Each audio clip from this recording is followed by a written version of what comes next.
You know what? I'll turn on my microphone. How's it going? What are we doing? We're not going to get stability.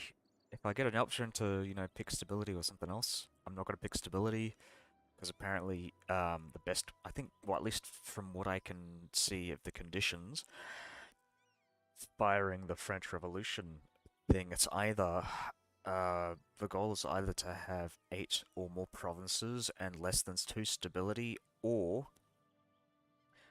a combination of that and less than 0 stability. So I'm going to be doing a bunch of no CB wars to get the war going. I mean the revolution going. Coal and iron. All right, yeah, whatever. Until the end of the game, tax or yeah, not tax, more taxes. I guess all this time. Max absolutism. Yeah, I've got maximum absolutism. Not like I need it, because I'm not doing a world conquest. Um, I'm not sure what else absolutism does for me apart from, like, admin efficiency, right? So that admin efficiency gives me...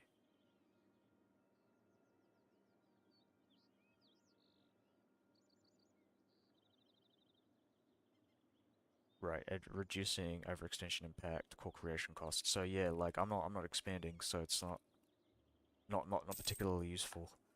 But I think yeah, I think one of the conditions is to have maximum absolutism, but I think it's one of the other, right? It's one of the above, and I think one of the big ones. I'll just double check. It's kind of sick of EU4 events after a while. Yeah, they do get a bit annoying. I mean, they're pretty great, right, if you're playing the game for the first time, but it's like, it's a hassle trying to get through, trying to get through everything once you know, like, yeah, it becomes a bit of a chore if you're playing at 5 speed, for sure. Let's see, so one of the following is true, stability less than 2, which is really all I need, and then, yeah, one of the following is true, less than 0 stability, and I think, double check, is France, uh, if Emperor is active, which it is a great power, the capital is in Europe, or the revolution is present in the capital. So the capital is in Europe, so I will be getting that. Not coring 2 for the unrest, right? Well, I don't actually need unrest for the monthly progress for the French Revolution. All I need to do is have stability less than 0. Um, in fact, I don't think there is any unrest related stuff. It's just stability.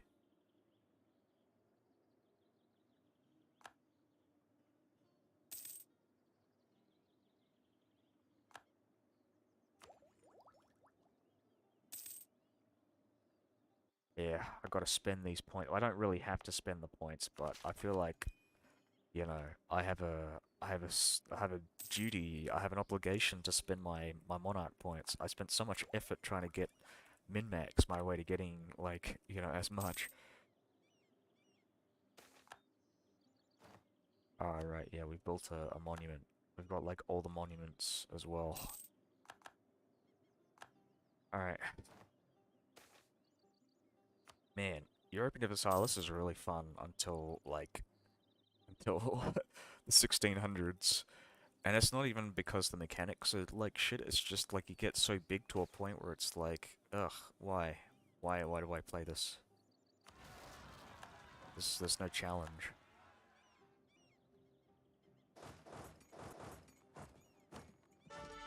But admittedly, I'm not playing on a high difficulty level, but, um, still, I feel like on a high difficulty level it's pretty much the same thing. It's just the early game just is more difficult.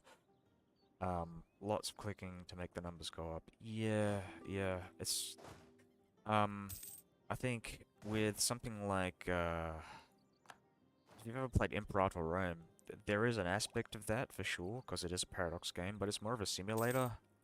That's one of the things I much prefer about that game, which they unfortunately cancelled as opposed to this, which is Yeah.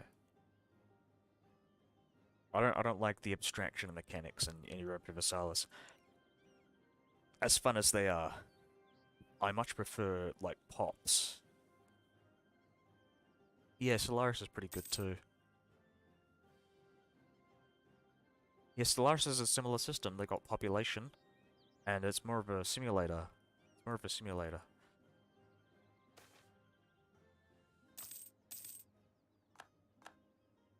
In fact, a lot of the older Paradox games, like pre-Victoria 2, were like simulators as well. Mission system. Oh, in Imperator, yeah, the generic mission system is way better than Europa Universalis's mission system. It actually had a purpose in Imperator. You actually like felt like, you know, like I would much prefer to use and like in a lot of playthroughs in Imperator, I prefer to use the generic mission tree over the actual like catered mission trees for the countries that I would usually play because they were that powerful. Because they were essentially ways to get free cores. Um,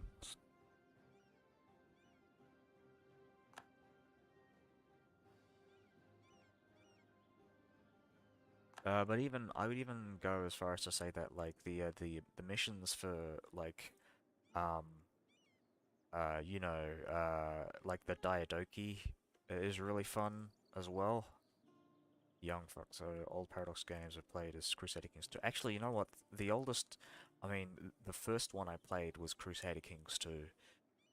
But I have gone back and played like EU3 and Vicky 2, stuff like that. They're yeah, they're all right.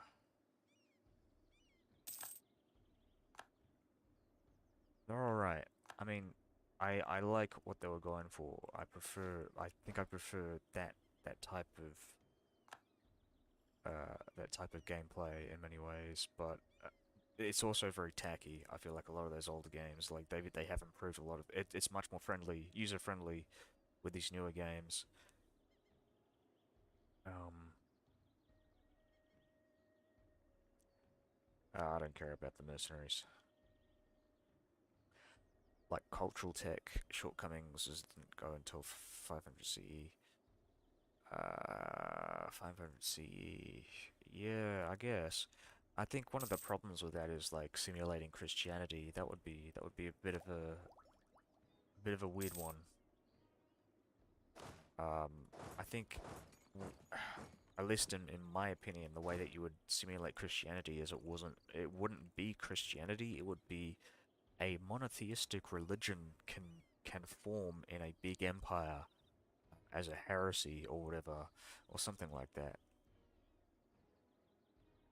I mean, I guess that would be kind of similar to Crusader Kings 3 with the customizable religions, but because Christianity as far as like, or Judaism, the Abrahamic religions are not too unusual when it comes to like monotheistic religions or just religions in general as monotheistic religions, but I feel like if you're if you're not if like Judaism doesn't exist, or like let's say your empire is like in the middle of nowhere, like up in the north, and that's the biggest empire in the world, I would think that some form of monotheism maybe might form up there instead of down here, or something like that. I don't know. I mean, Judaism, right? If you think about it, used to be used to be a polytheistic religion, or at least scholars, right? They consider that um well they split. I guess they segregate the polytheistic or monolatristic religions. I mean the monolatristic polytheistic religion of like Judaism, and they call it like Yahwehism or something like that. But um yeah, that would be interesting to see. I think one of the things that I was kind of disappointed to see when I was playing as the Phoenicians was that when you invaded Judea, that you didn't have the ability to like incorporate Yahweh into the like Phoenician the Canaanite pantheon. Yeah, something like that. With a religious cult. Because you have, like, examples of cults like that spawning in, like, Egypt, right? With Amun. Oh no, what was it? Akhenaten. That was the pharaoh's name, but he was the pharaoh who was trying to push the monotheistic religion of Artanism, which was the worship of the I guess I think the concept is like the circle, the ring of the sun, and like it was a pretty like fanatical religion as well. Like they would pretty pretty brutal towards people who didn't convert, even though most people didn't convert. But yeah. Early Judaism, I believe, only worship their god, even though they may have exist. Um, maybe. Oh, that's what you're talking about is monolitrism. But yeah. But I think here's the thing, right? The Jews, culturally and linguistically, are practically the same as the Phoenicians. I think a lot of people don't realize that, is that the people in the Levant region were all like culturally and well, maybe not religiously, but culturally and linguistically very like homogenous, almost homogenous. Um, I guess you had accents and such, but like, and not only that, but also another thing that people don't realize, maybe because they don't know much about Carthage, is that Carthage is also Phoenician and follows the same Canaanite pantheon. And I think my my assumption, obviously, I imagine we probably don't have much evidence for this because this was back in the Bronze Age, and I think might have been like maybe during or slightly after the Bronze Age collapse. But I speculate that I think that the I think that I think Judaism probably was like the Jews were probably like Canaanites, right? That just kind of diverged from the pantheon, similar to something like with Aten or like Akhenaten. Like I said, it's not totally unusual to find something like that to have been the case. And like you said, like El and Elohim are very similar to Yahweh, to at least the modern um, uh, depiction.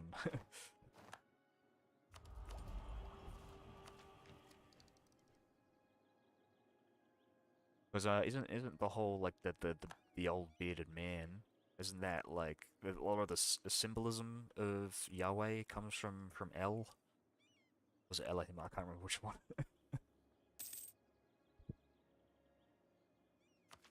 But yeah,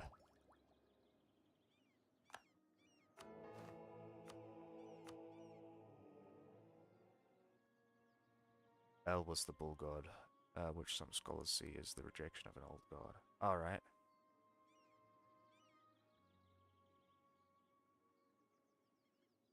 all right. You know what? Honestly, I don't really know much about the Jewish Bible. I mean, I was raised Catholic. I mean, I imagine I don't know. Was that a part of the Old Testament? The old bearded man is pretty exclusively Christian Islamic thing. Oh, okay.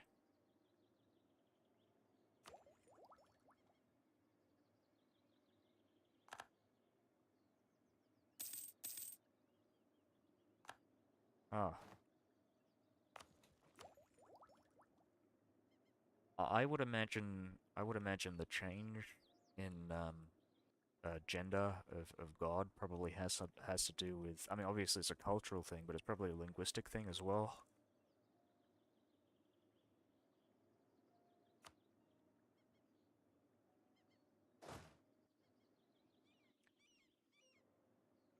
And plus the Romans were kind of sexist, so that's something to consider.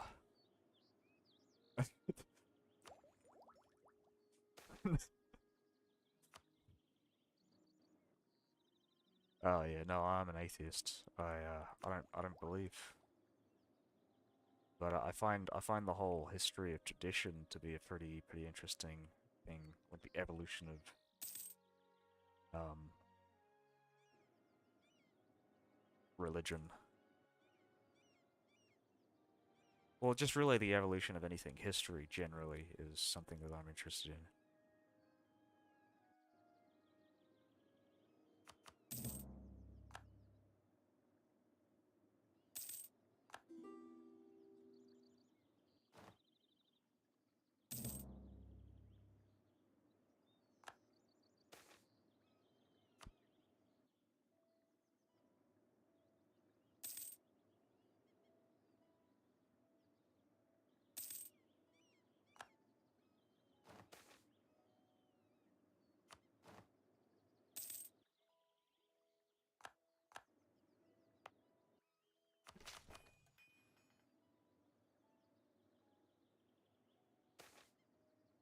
Spinning Jenny, spinning Jenny. Oh, did we? Oh, I would have thought that would happen in January, but okay. Okay, so we're doing the revolution thing. So we're gonna declare war on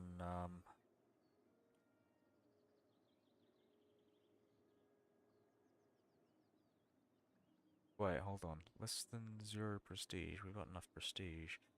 All of the following spawned provinces. I'm actually really confused about this. 50% spread of revolutionary ideas. Number of loans. I don't have any loans. Inflation is 0. Oh no, I'm not doing a golden age. You know, it's really weird. Like, I know golden ages are a really powerful mechanic, but I rarely ever use it because I keep thinking, oh man, maybe there's a better time to use the golden age mechanic. Maybe I can do this later when it's more opportune for me to use it. But I get to a point where it's like, oh, I'm so powerful now. When am I going to use the golden age? When is it going to be really useful for me? To the point where I'm like, oh, I'm not in debt, am I? No, I don't think I have any of these things.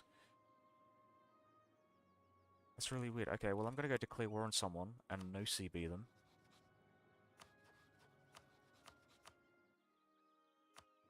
Alright, hello. My guy. Okay, let's check here. Ah, we've got it. We've got it. We've got it, man. French Revolution. Oh no, damn you, Lubeck, for making me collapse my country. No, it's all good. I don't need to do any of that stuff. I can be completely stable and have the French Revolution. Revolution from within. Vive la France! Vive la Revolution!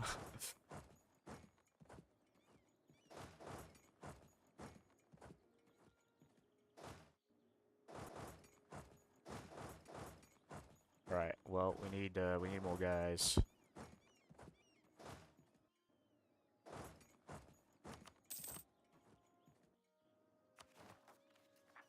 There we go. Oh man, first time.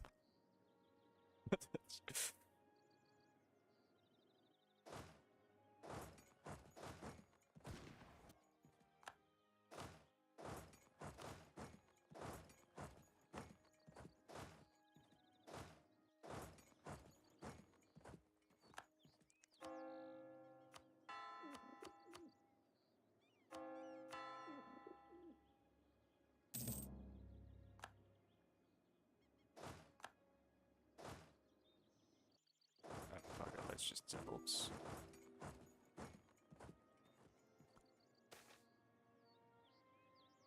Ah, nice. Am I going for Republic or Empire? Probably for Empire, I think. I don't know, am I able to spread the revolution as the Empire? Let me check this. I'm gonna check for the CBs.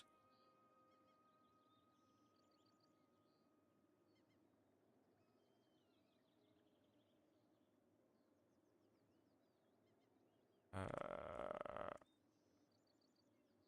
um, Is it Spread the Revolution? Is that the CB? That's it, that's the one.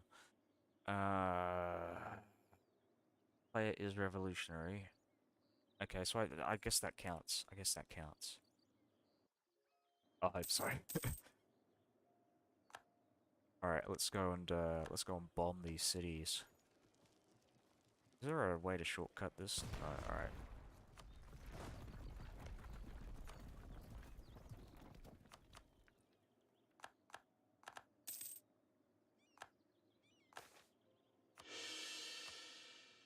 Oh, fucking, what the fuck? Hold on. Let's see. Oh, thank God. Alright, no, it's all good. It's fine. We didn't screw ourselves by getting the stability. I hope, like, I don't get, like, a bunch of events that give me stability, like, all at the same time, you know?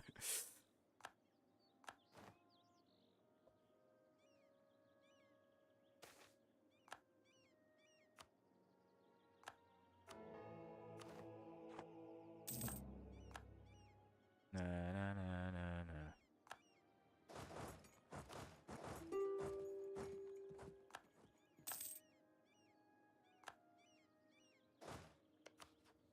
Oh, fuck. Wait, hold on. What the fuck? What is going on here? Why am I shit? Alright, well, let's go and... out of curiosity, any amazing bullshit? Oh, I don't know. I don't think so. I don't think I noticed anything significant. I think pretty much everything... Oh, you know what? Mamluki in Australia, but I've seen this before. So, not too ridiculous. You also got, Moroccan Argentina. Was I mothballing my navy? No, I wasn't actually. I think this was full on. I think it's just because I didn't have a guy in charge.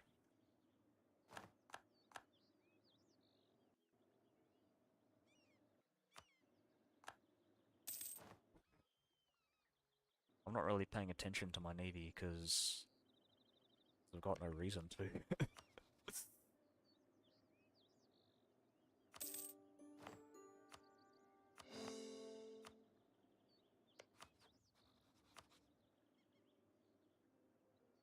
Wait, hold on, what?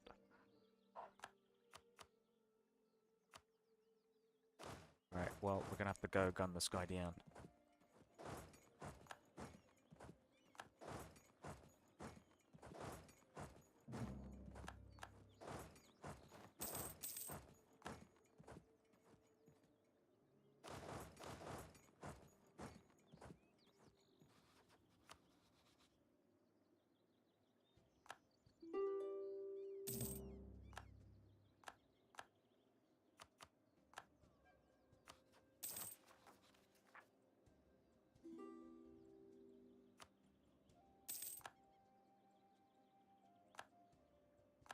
More revolutionaries.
Alright, hold on. I'm just finishing something off here on the side.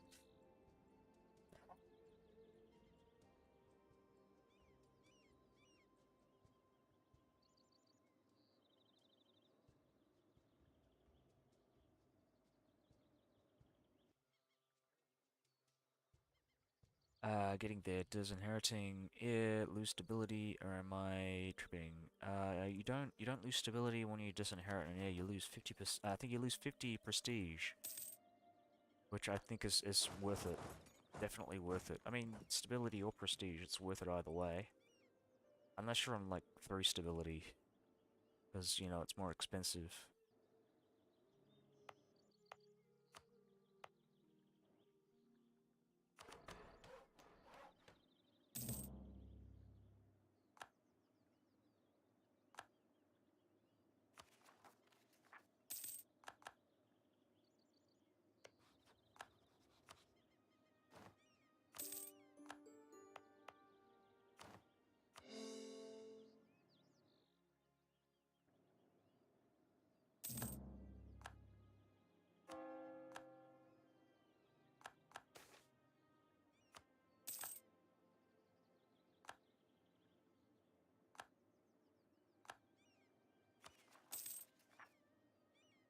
All right, nice.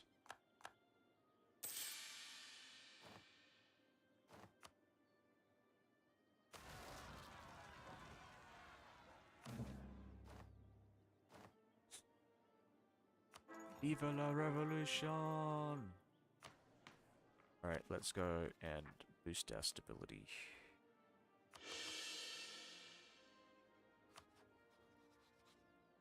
Viva la revolution! Australia. It's late here. Oh, what the fuck. I didn't even realize, so you lose all your reforms. That's kinda lame.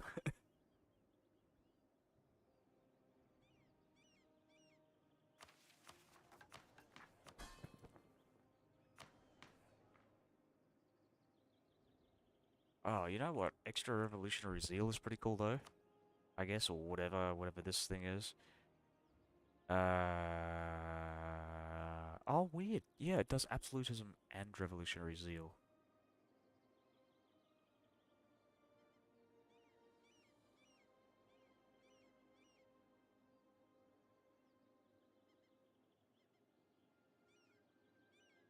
Anything that gives me reform progress growth, I guess, at this stage of the game.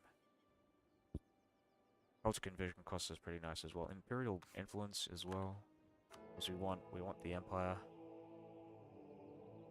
Oh yeah, I forgot about that.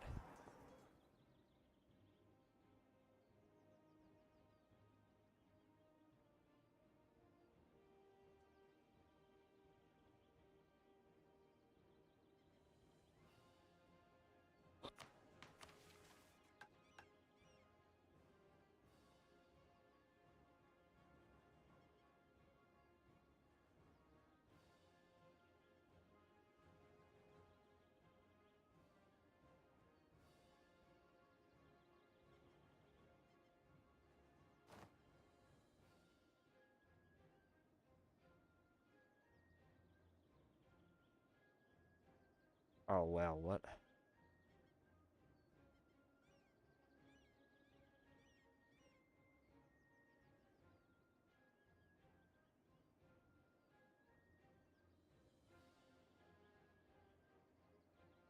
Oh, I haven't banned slavery yet. Other phases where after Jacobins lose support. Oh, I'm not sure. Oh, oh, I didn't even realize. So yeah, okay, no, I can get Okay, that's pretty cool. Legislative Assembly, National Assembly, random candidate bonus. Elections change, the influence of factions, don't really care. Improve relations, diplomatic relations, re-election cost of minus 15%. Yearly revolutionary zeal. Don't really care about that. Let's go with this one. Cult of Reason. It's pretty interesting, but I don't think I really care about that. Secularization of the state. Heretic and heathen provinces do not give any penalties. Don't care. Conserve the religion. Yearly papal influence. Why not? We're gonna go Gendame. Gendame. Uh, Revolutionary Empire. Oh, that's actually really cool.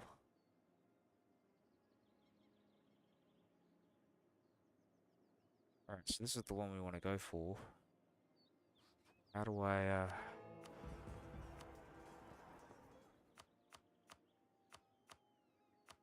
just, yeah, alright. Get the Empire in, motherfuckers.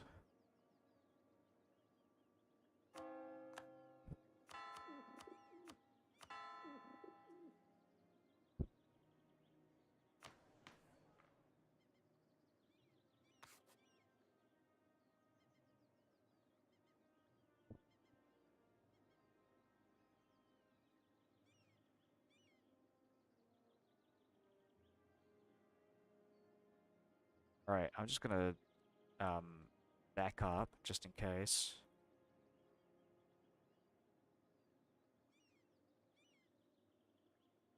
Just saving, yeah.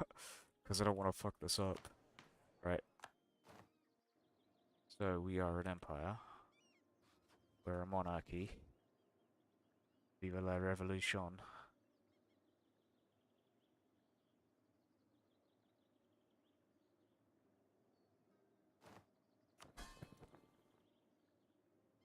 Oh yeah, we can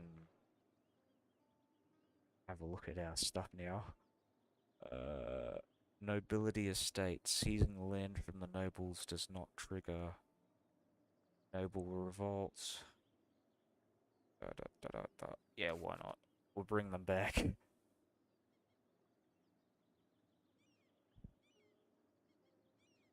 I don't really care about that. I liked this one before. Restoration of the clergy. Gendame. Imperial decree?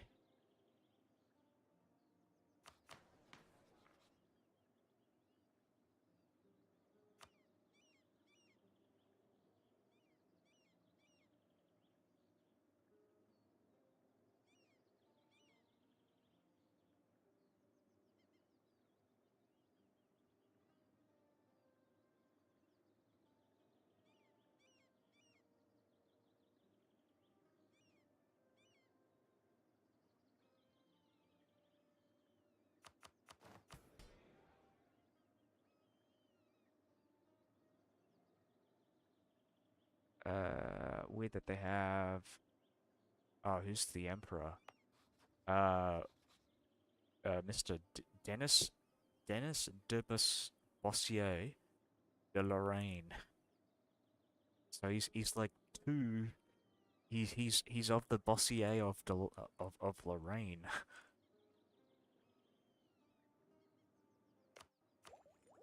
That's unusual. Anyways, we'll go with more revolutionary zeal, I think.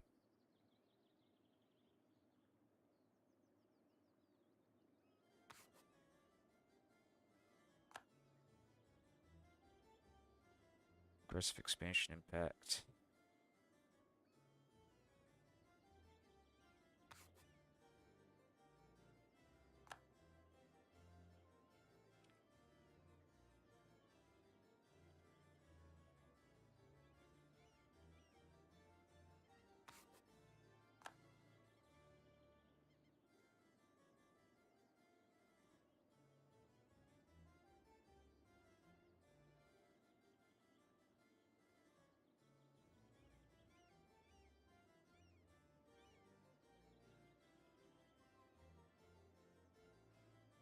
Ah, we can get parliament. That would be cool.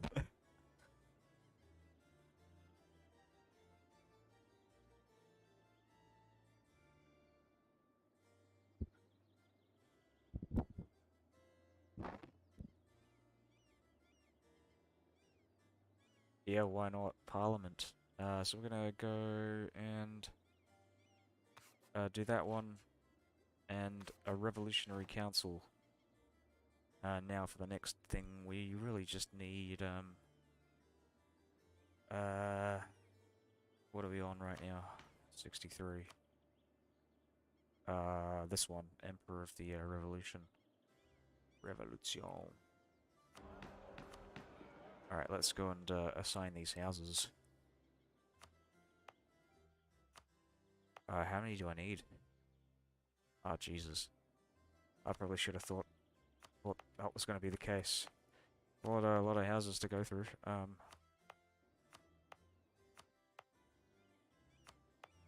I'm gonna keep an eye on terrain, so we're doing flatlands and farmlands.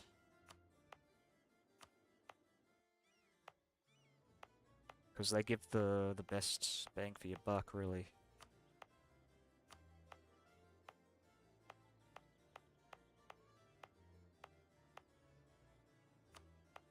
And not only that, but from an RP point of view, it makes the most sense to start allocating your parliament seats on more strategically, you know,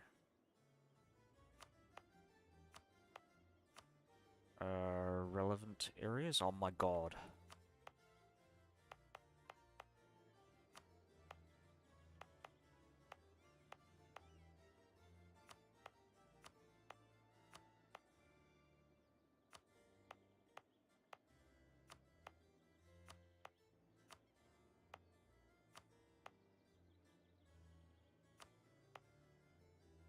Why does terrain affect how houses of parliament? Yeah, it's just local production tax, manpower, and sailors, and generally your terrain is going to, like, the type of terrain is going to inform the development. So I don't have to look at the numbers.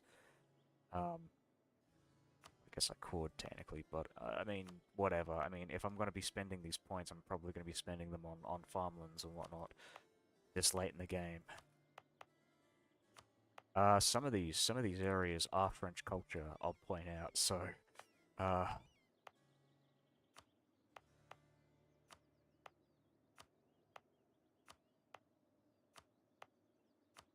we are being very favorable to the lowland French and the Sicilian French.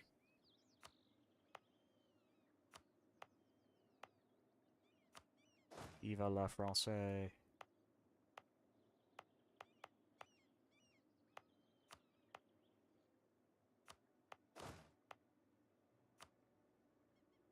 Fuck me. Yeah, alright, fuck it. We're just gonna, I mean, we'll have a look at these. Then we'll start spreading it in Italy, I mean in France. Francais. Alright, let's go with everyone here. Rhymes.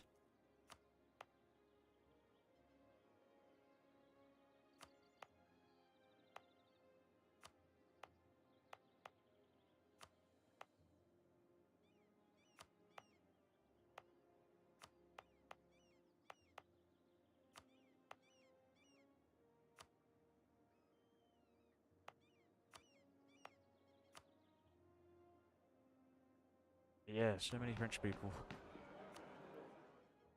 Let's see.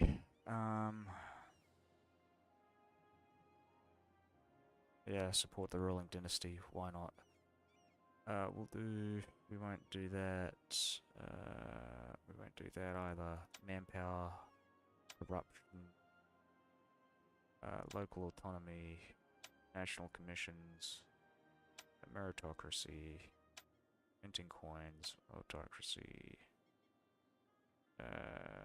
national regiments, autocracy. Fuck it.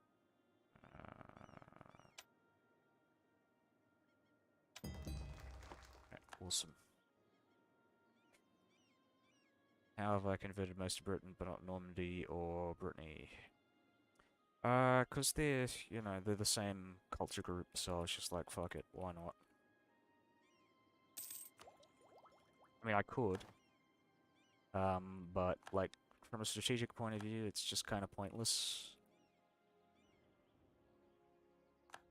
If I were, like, let's say, if I were to form Rome, though, it makes more sense to do that, because I think you can take the Roman culture Um, and it only takes your primary religion. It doesn't, I mean, culture. It doesn't actually take into account your culture group as well.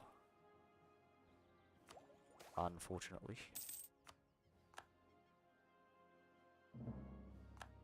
Oh shit! Right. What am I doing? Did I? Oh, where are the others? Württemberg and Anhalt. They're around here somewhere.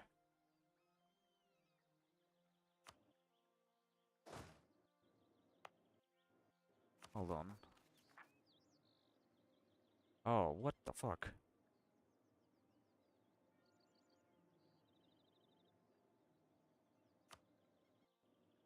Oh,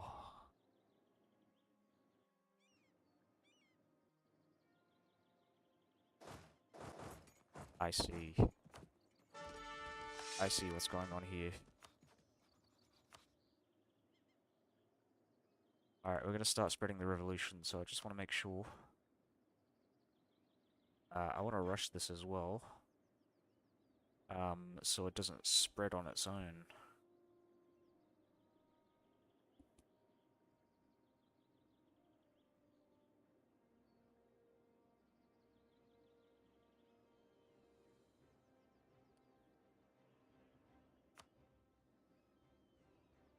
Um, yeah, I think, or no, it really depends, I think. It depends on whether they got revolutionary. Oh no, you know what? No, no, no, I can't do that because I can only release revolutionary countries. It doesn't. I don't think it works that way. Um, we'll get our guys, start sending them up north. We're gonna go fight Denmark, I think. If we go have a look here, Quebec, Denmark. Yeah, fuck it. So we're gonna do that here. We're gonna spread the revolution to the Danes, our fellow Europeans. Lubeck will not join. Spread the revolution. Spread the revolution!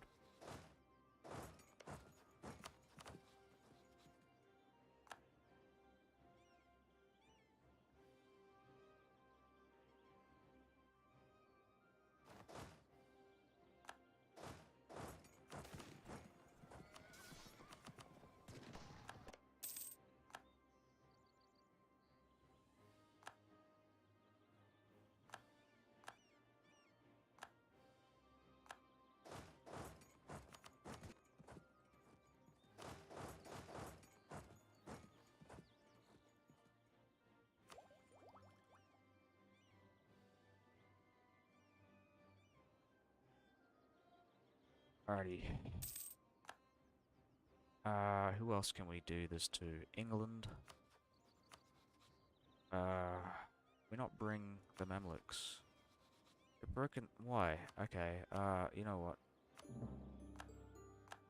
White peace.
There we go.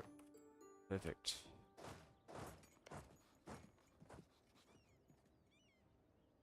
Did I not spread the revolution?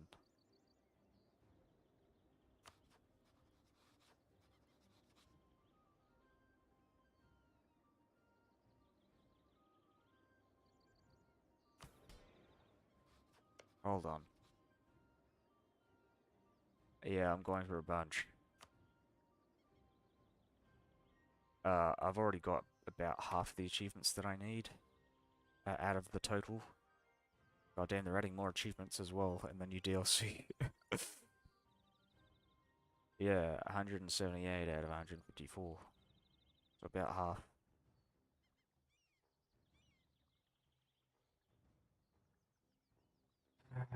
Oh, okay, so I have actually spread the revolution apparently. It's just they keep their monarchs.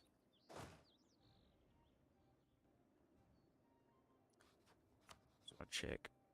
Hold on. I'm so confused. I just want to. I did. I must have, because it would just be one, wouldn't it? Whatever. Well, I'm not in any particularly. Like, I can just truce break if it's too much of an issue. Also, let's just have a look at this. Fewer rebel-controlled provinces. Stability is at least 3, so we can get that pretty easily, actually.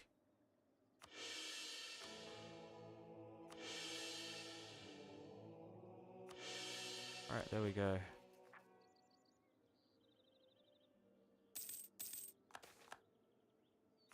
We win.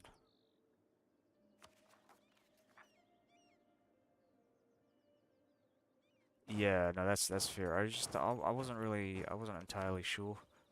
But that's pretty useful though, spreading the revolution like that.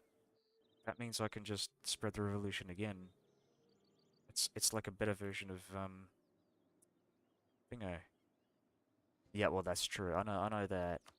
But I would have thought he would have put someone else on the throne of Denmark, right?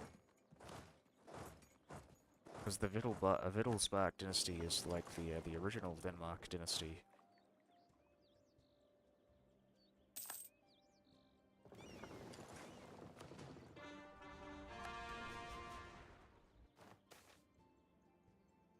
Nice.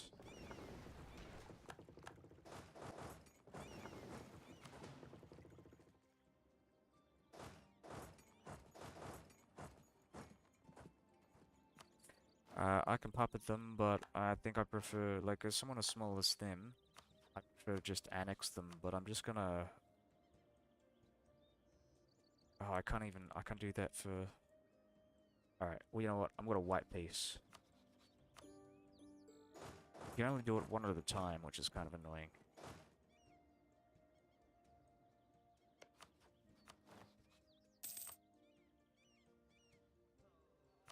Spread the revolution!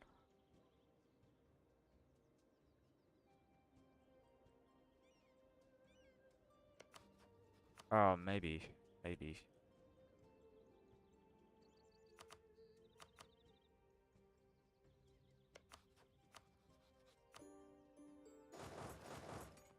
I don't think it really matters as much as long as it's actually working.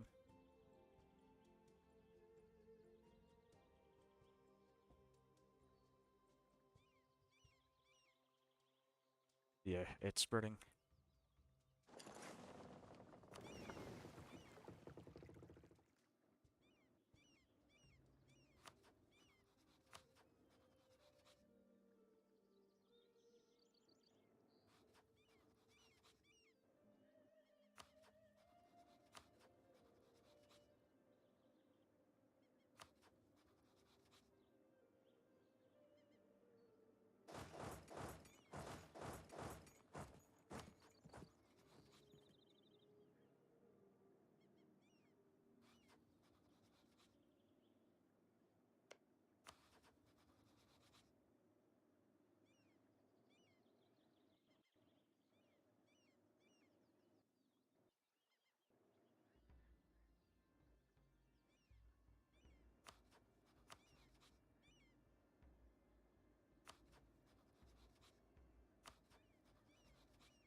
Yeah, revolutionary Ottomans, exactly.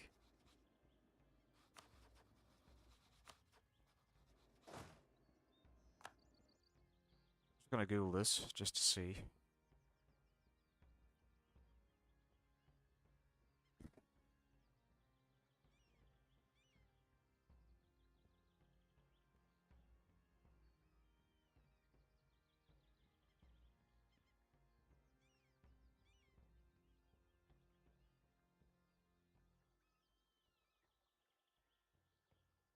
I don't know. I don't know.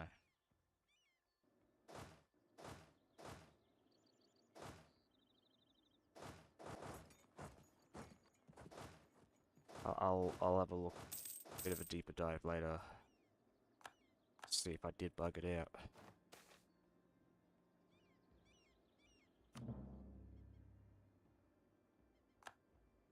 Ah, there we go.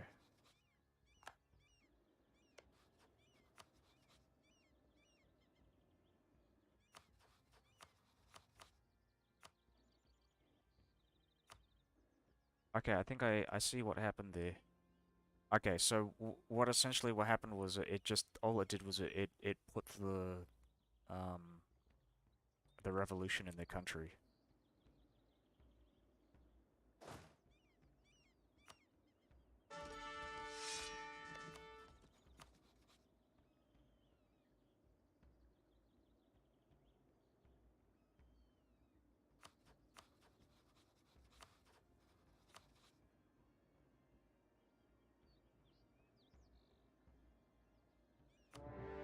Alright, so we're gonna white piece these guys.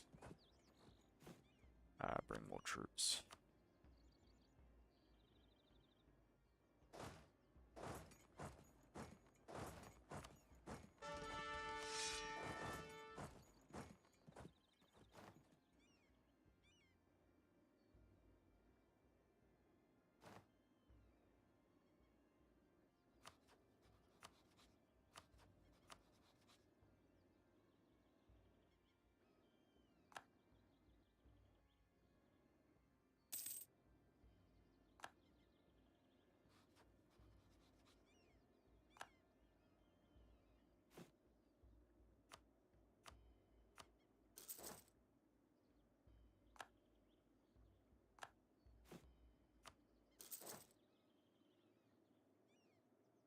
Great powers. Who are they? Spain, Shun, Malacca, Kilwa, Hungary, Wu, Gujarat. Huh.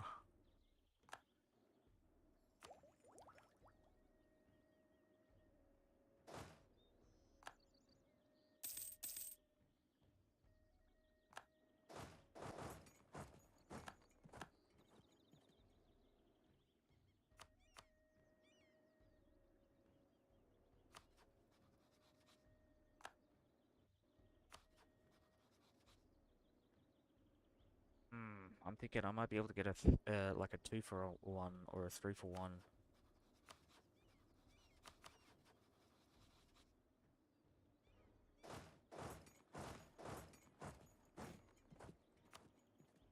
Just gotta spam more troops.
no, I didn't get hungry yet. But the plan is to attack them.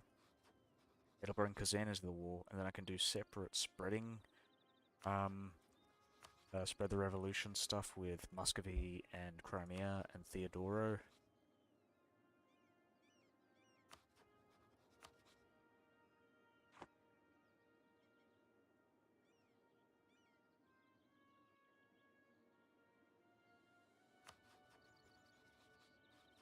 Okay, let's just think about this one. So I can get one, 2, 3, 4, 5, 6. So yeah, I can get about 6 in one go.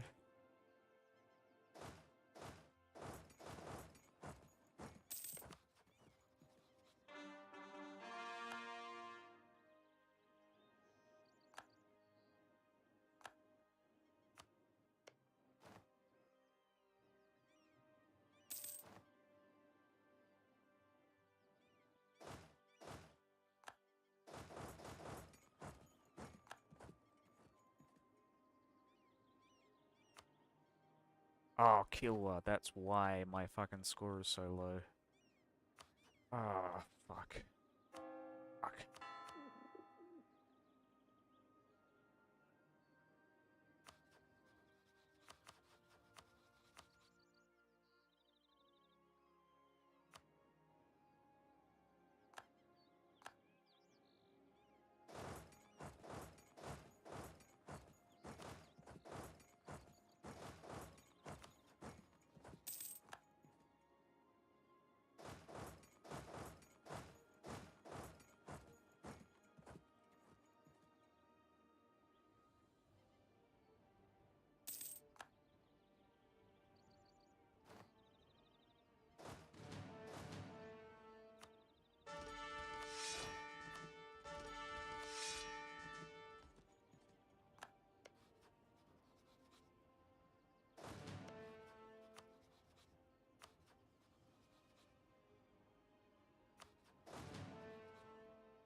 Why aren't I claiming hegemon? Oh yeah, you're right.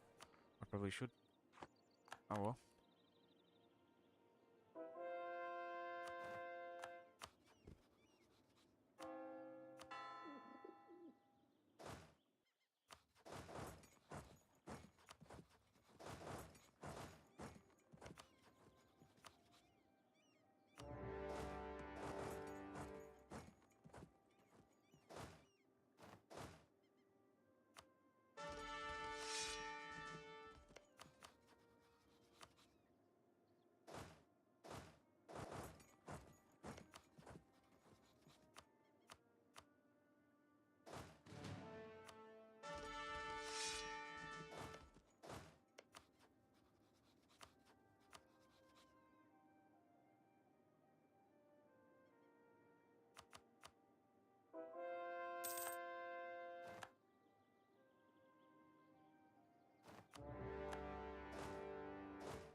What am I planning on doing next?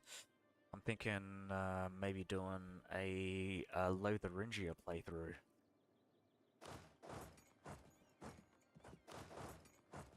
I'm going through region by region. So I'm gonna do Lotharingia because I just did France. I've done Nethers already. I did that like maybe 4 or 5 patches ago. Then maybe Aragon after that. I've already done Navarra. I've actually done an Aragon run before, but they added a new achievement in the new DLC, so I gotta do Aragon again. I might make that a Spain playthrough, because I think I might have, um, yeah, I played as Aragon before and didn't do, Lotharingia isn't a starting tag. No, no, it's in fact you can't form it normally. You have to play as Burgundy in order to form uh, Lotharingia, because you can only do it through a mission. I think it's the only one of the only mission exclusive formable tags in the game.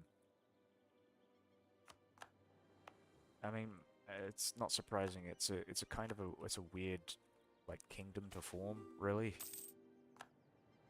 All right, we're just gonna form some more guys. Plop, plop.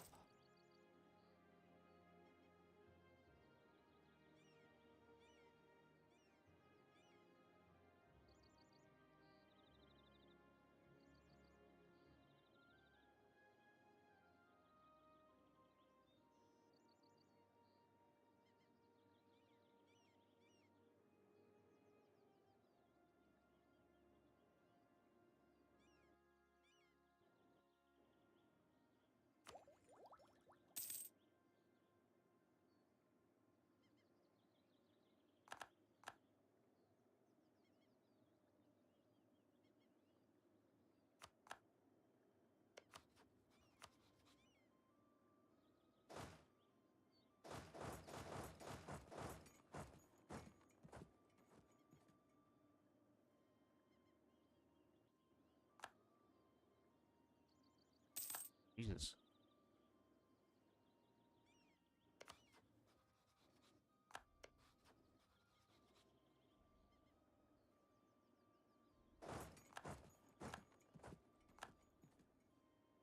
Oh no, my guy. What are you doing?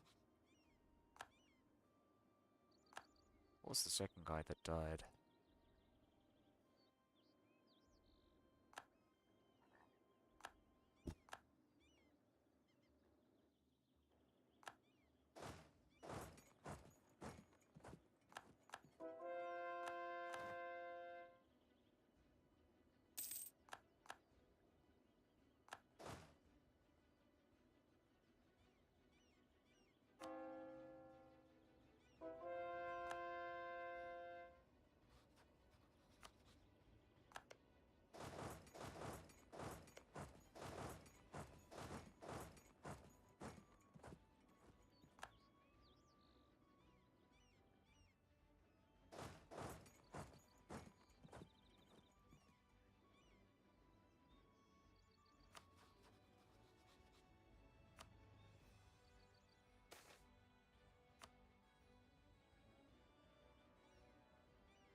Oh, that's what happened. They killed my guy here. Alright.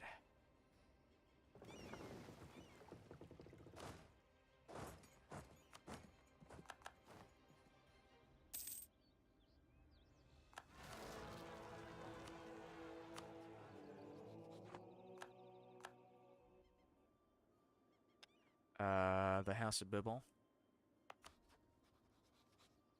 Where?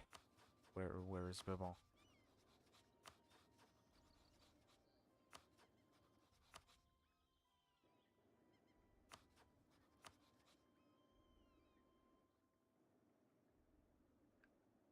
I'm not sure. I don't think so.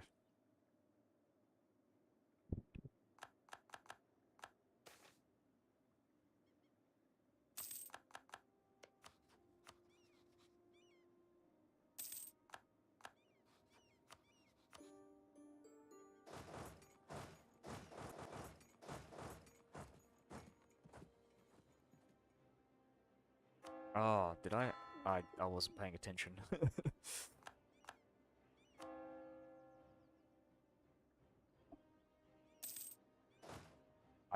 I wanna get through all this as quickly as possible.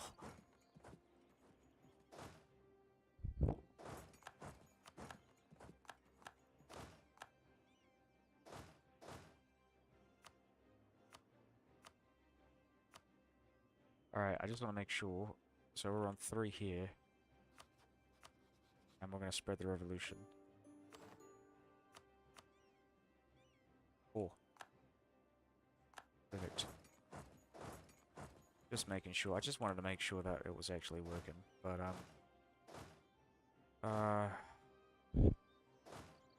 get some more guys. More people on the front. So we're doing, this to Hungary. We're gonna white piece, Kazan. Which means we're probably gonna have to go for the capital.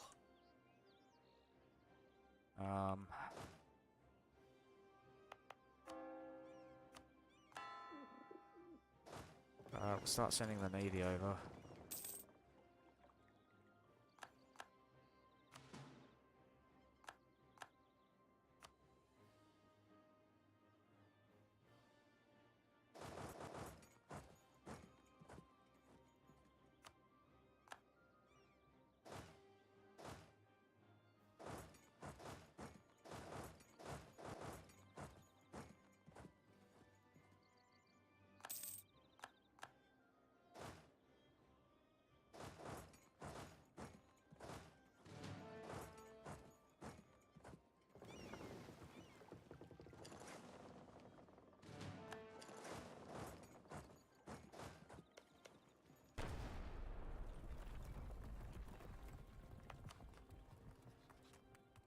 My consort is... Oh my god, she is. That is very weird. Oh, alright. Well, I guess she's like my concubine or something. Revolutionary concubine from the previous dynasty.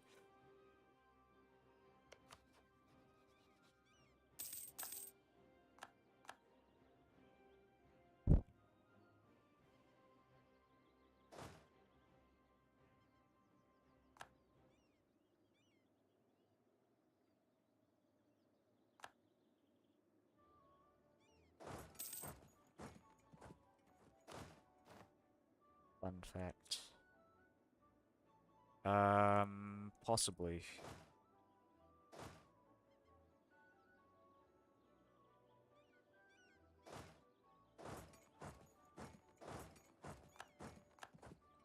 Oh, come on, you guys. Oh my god. What the fuck, man? Ah, that's really annoying. Alright, just moving back. I'll just have a look. There's a way I can check, actually, if I go into previous rulers.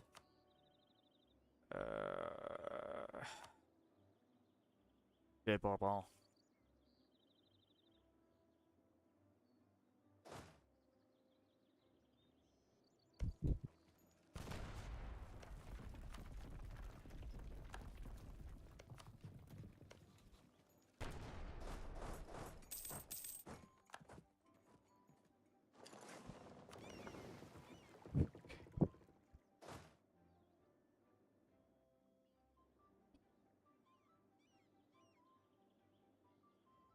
Alright, spread the revolution.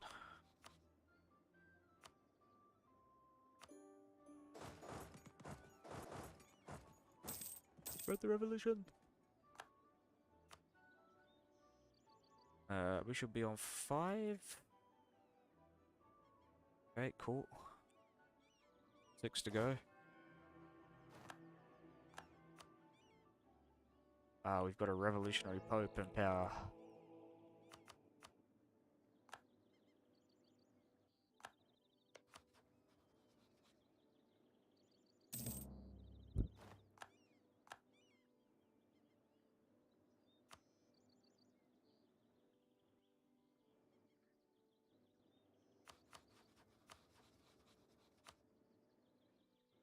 Did something happen here?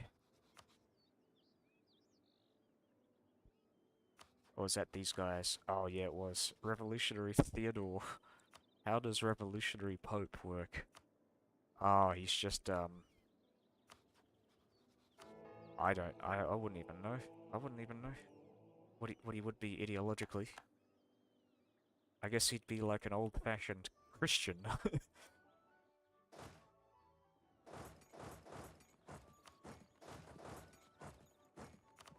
Very, like socialist Christian.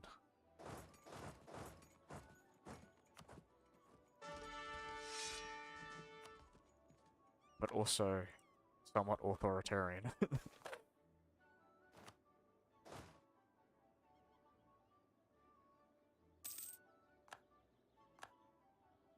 Martin Luther, yeah, yeah.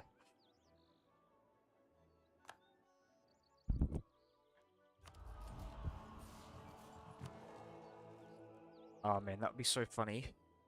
I don't know if anyone's done this before. They probably have. It'd be really cool if you could like.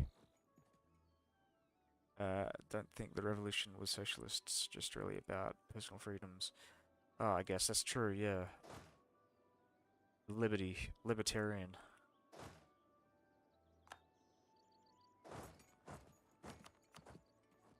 Um.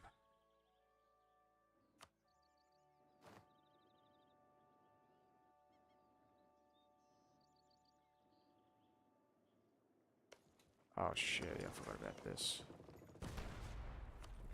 Liberty da, liberty dee. Liberty do. Alright, let's start sending some troops to Muscovy. We're gonna declare war on these guys. Just so Kazan doesn't join. Ah, god damn it.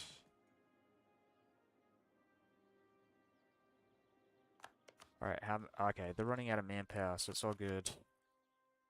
We've got plenty.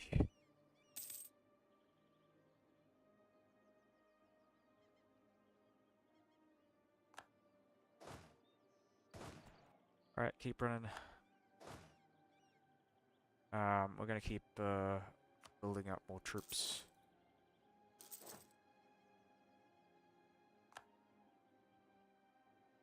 You know what, I might as well just fucking build up my division, so we're gonna go,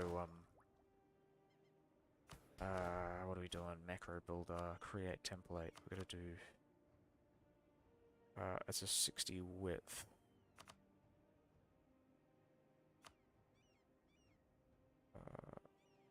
You know what, yeah, this works. Whatever, fuck it.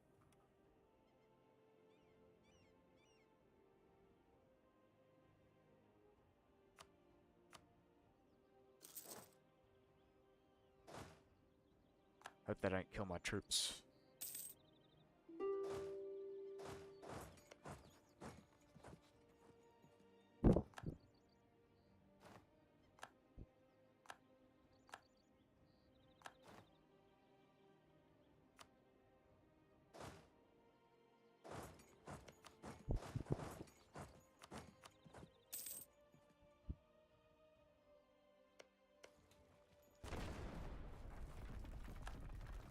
Equality, liberty.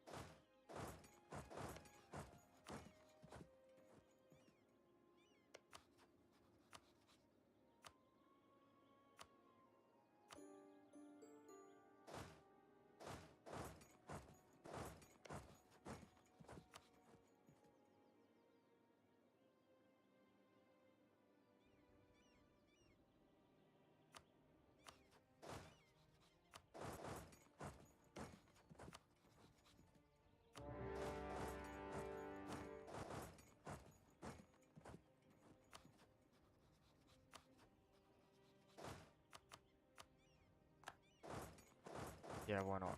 Let's check.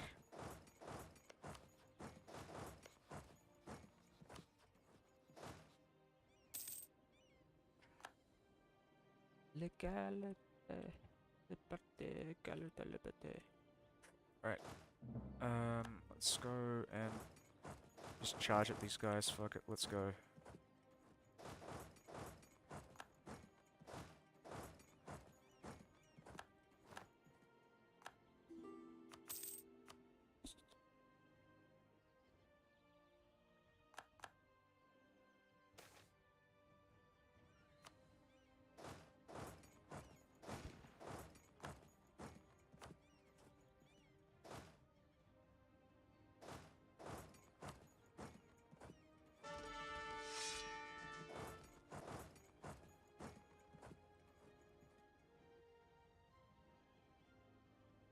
You need the CB to be able to spread, so I can't do it to co-belligerents or belligerents.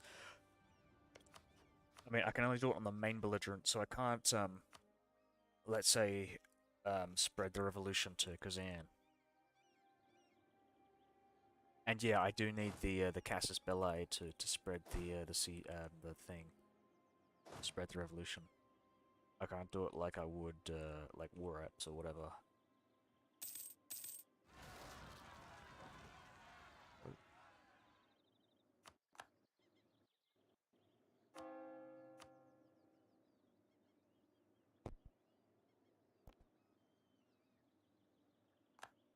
Okay.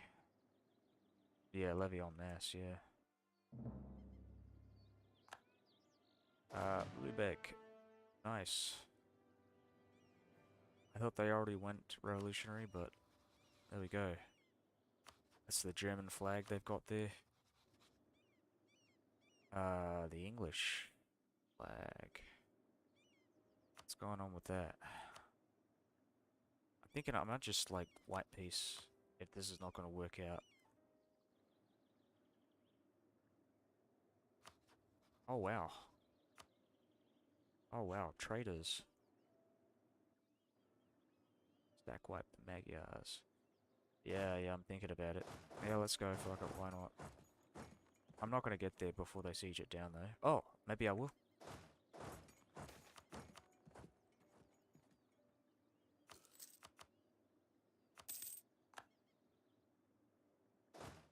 Oh, okay.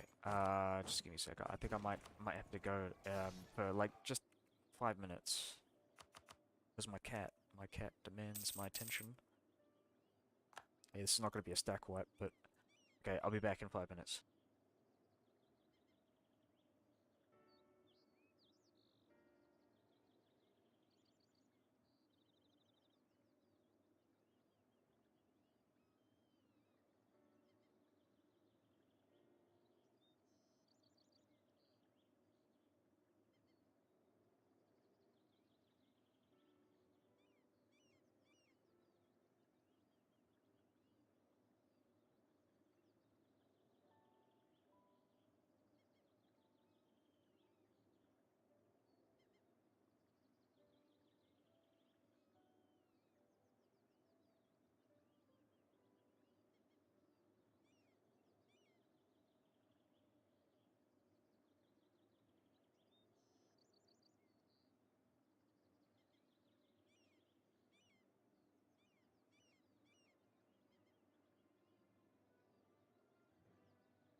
Right, I'm back.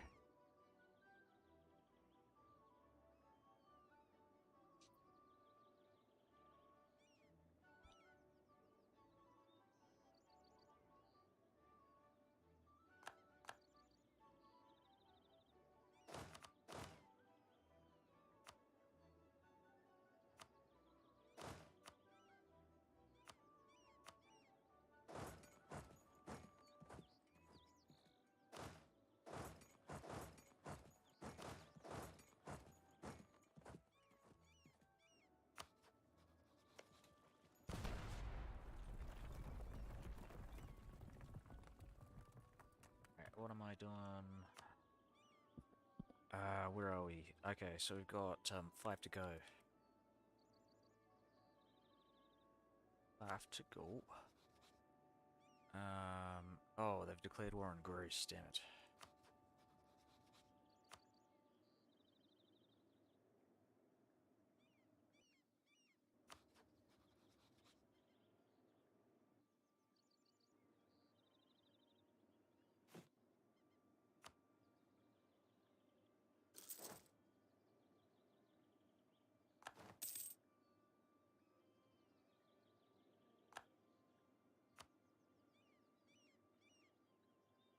Did I spread the revolution to Greece? That's the question.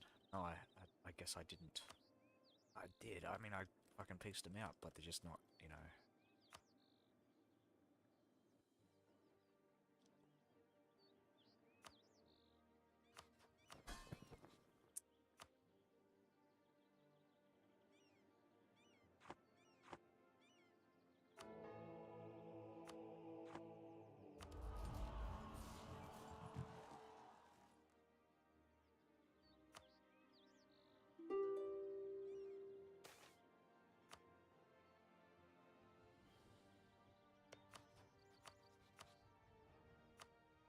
Spread the revolution!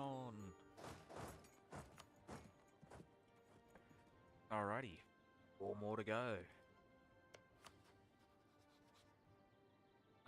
Okay, so one of the things I want to do is I want to start moving some troops there to stop Kazan from doing that. I just want to make sure. Well, so that'd be two out of this, and England is being a bit of a pain in the ass.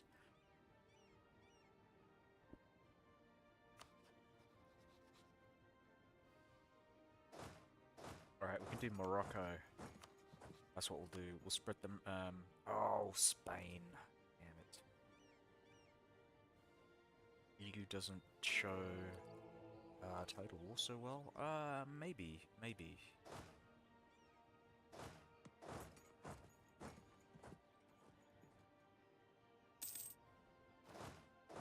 Well, admittedly, I don't think it really should, but...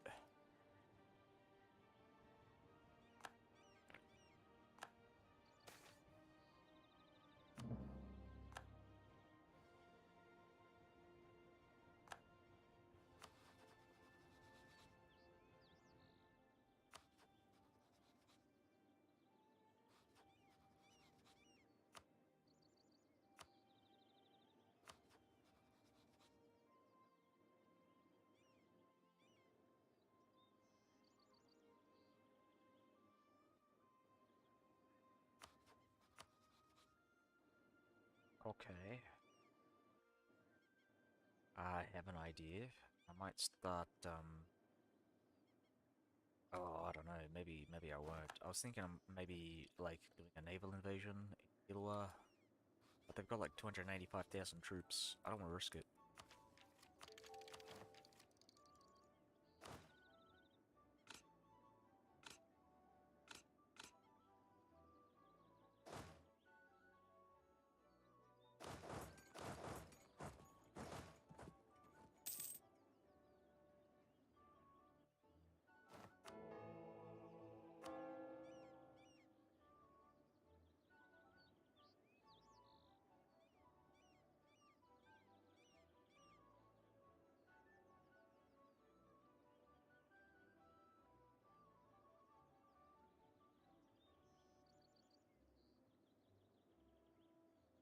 Revolutionary War should be massive and allow for bullshit Napoleon.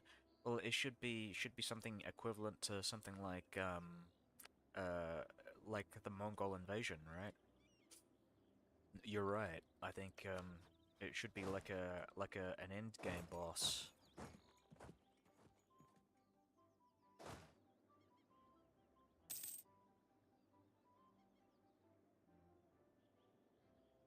It's very lackluster.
Oh yeah, do you play TNO?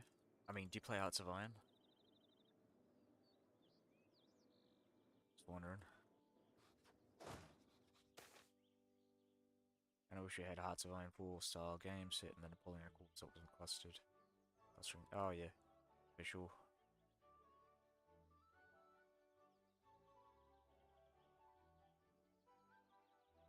Revolutionary flank France for Logda. Yeah, whatever.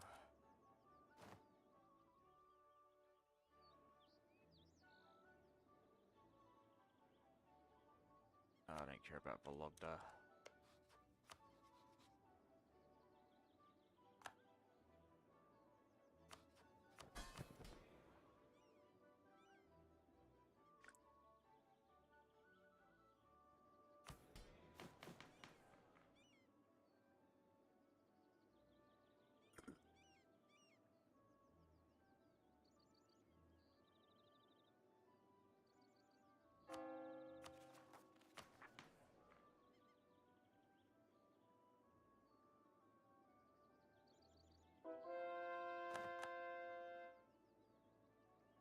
Yeah.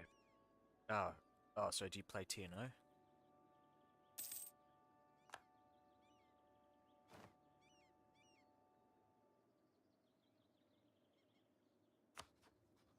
Oh yeah, France is a lot of fun. I kind of like playing Napoleonic France. Really, monarchists generally are pretty fun in Hoi.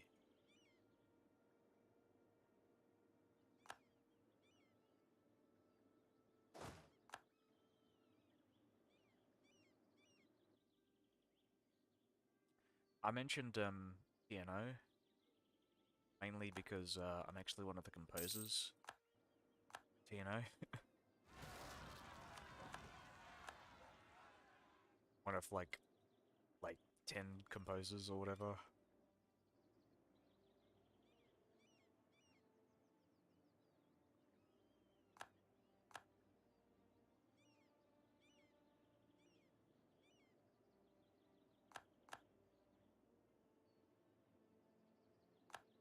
Alright. Ah,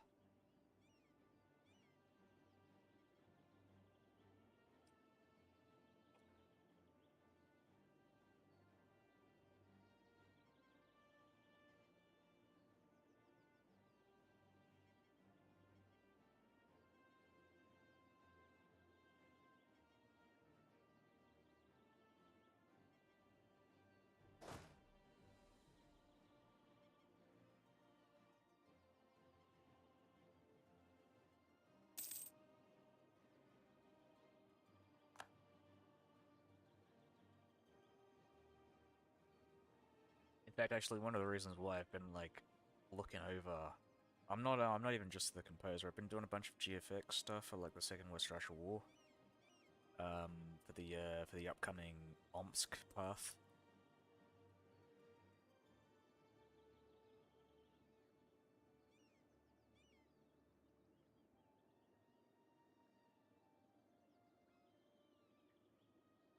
I guess I don't know what that means.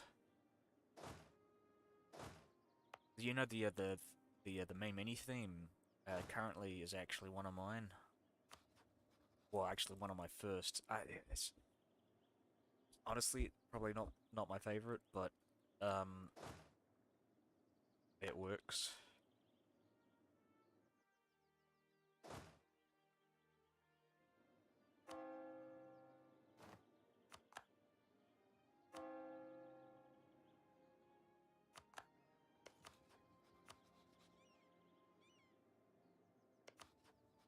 All right.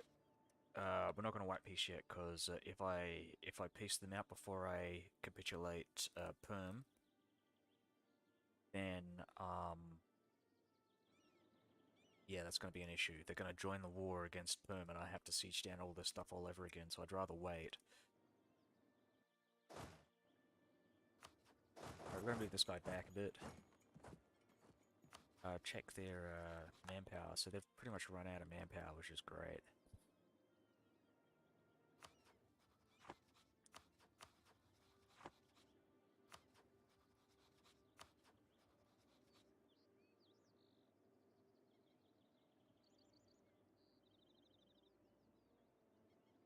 Oh yeah, it is very interesting. It's got a like a retro futuristic feel to it, even though that is somewhat unrealistic for something like a universe where the Nazis won World War II. But yeah.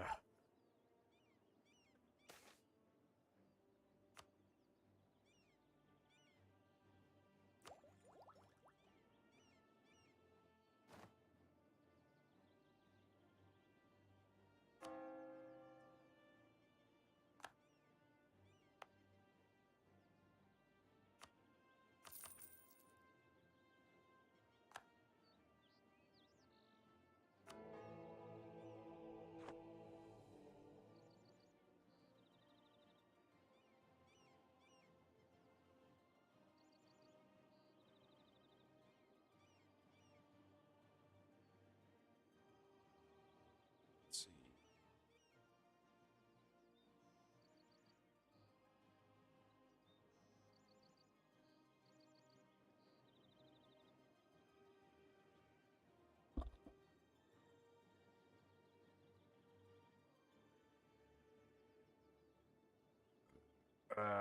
Interesting paths or countries. Oh, well, they've just come out with some content for Ukraine, the Commissariat Ukraine, for all the, yeah, for every path, so including the Commissariat and all the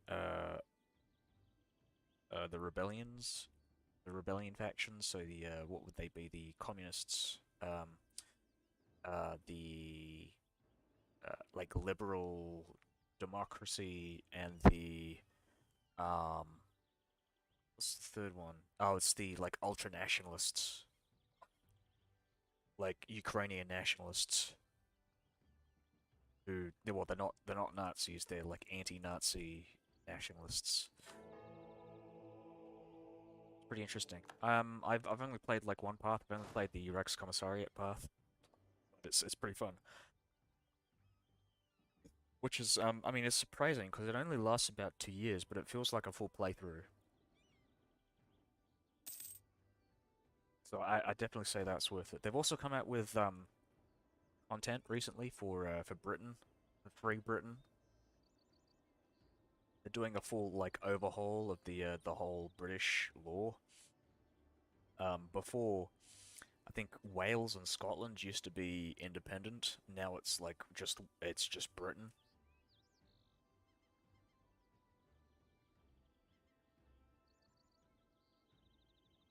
Ah, okay. You play the anti-Nazi. Yeah, yeah. That's fair. Well, yeah. Well, I think in TNO the Nazis they're even worse than they're even worse than the Germans in Vanilla HE4 because it's like and it's because it's a very story-based game. Um, so yeah, it's pretty terrible. But yeah, TNO used to seem to be way better than Kaiserreich. Well, I think it's more interesting than Kaiserreich for sure because there's way more potential. Like with Kaiserreich, it's just like 1936, but slightly different. I mean, I say slightly different. It's different in the sense that the Germans win World War One, but the Germans winning World War Two has way more implications for the, you know, for global politics. Um,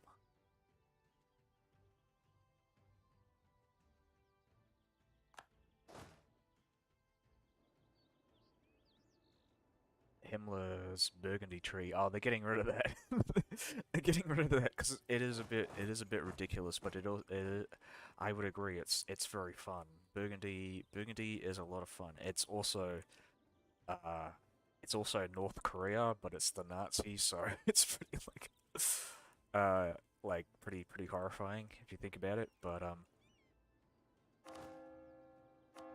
and I'm talking like post 2021, like North Korea, like completely isolated from the rest of the world, and they're Nazis. So yeah, I think yeah. So Burgundy right now, like I said, they're isolated, completely isolated from the rest of the world, and they're also anti-Hitler. Because Himmler had a bit of a disagreement in the Second World, like I think when Germany stole against Russia in like the 1950s or whatever, like they made it about as far as here, almost as made it as far as the Urals, but they kind of stole. And Himmler was a bit mad about that, so he tried to assassinate Hitler. Oh yeah, yeah, yeah. Their economy is trash because it's like it's heavily reliant on slaves. They are technically still at war with Russia after like 30 years. Um, so they've got that to deal with. So they're constantly doing bombing raids of Russia, even when it like they don't really need to. Like Russia already kind of lost.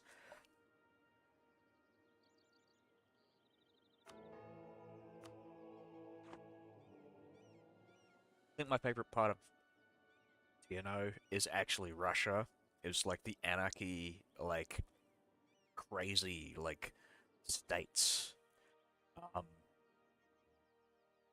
you've got like three or four monarchist paths. One of those monarchist paths happens to be a former Soviet like field marshal. He went insane and started calling himself Rurik the Second. Yeah, well, there's also I think one of my favorite monarchist paths, or really just one of my favorite paths, like in general, in the like Russian anarchy is somewhere in Cheetah.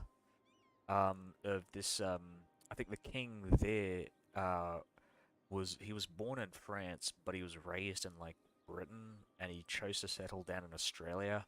And I think in the timeline in TNO, he gets invited by the White Russians who have like a base in Cheetah, in Harbin, and so he joins them and he gets kidnapped, and he's essentially like a hostage king, or at least he's proclaimed as king by these White Russians, but he wants to go back home, and that's his plot line.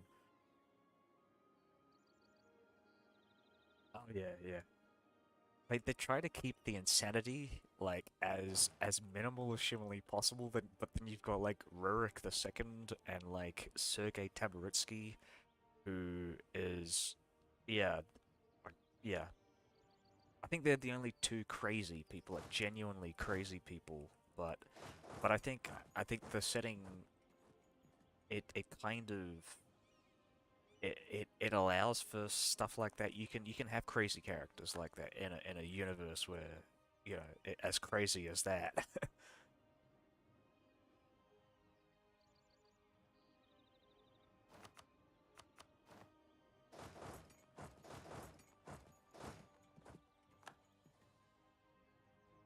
Yeah, exactly.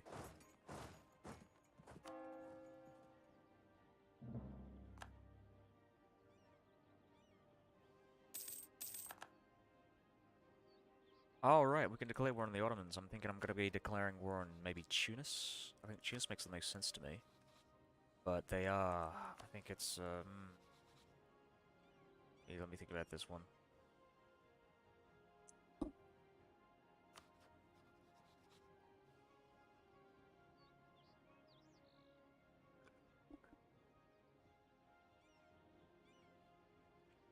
Let's make sure. So they are allied to Transoxiana. Oh.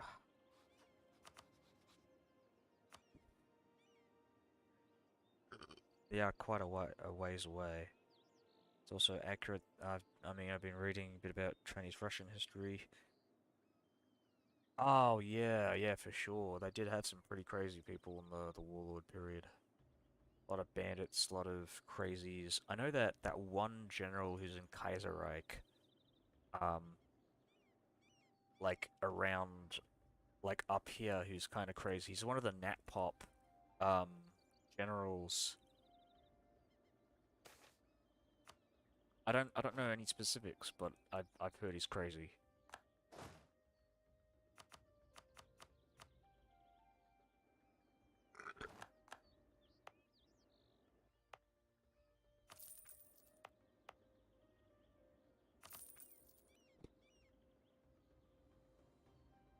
Oh yeah, well they still do that. Some of them, not obviously. Like I'm not, but like I remember that being a big thing in like the Congo. They would do that, not even just to fucking um um. I think there's a big thing in Africa with albinos. They think that albinos have like this weird magical property that allows that you know that gives them if you eat an albino arm or whatever you get it's like an aphrodisiac or something to in African culture. Some African cultures. Crazy, crazy stuff.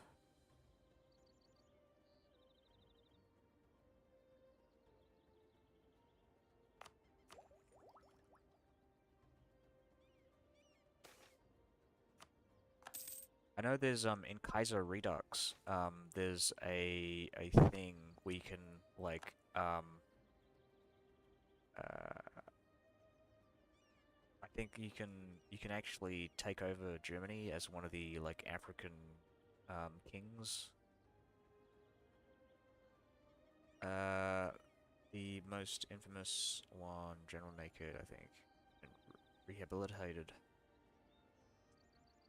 Rehabilitated. I don't even know what that. I mean, I know what it means, but I don't even know what that means in the context. Like, rehabilitated as in like like they don't people don't see him negatively, and his image has been rehabilitated, and he's just some random schmo. Oh,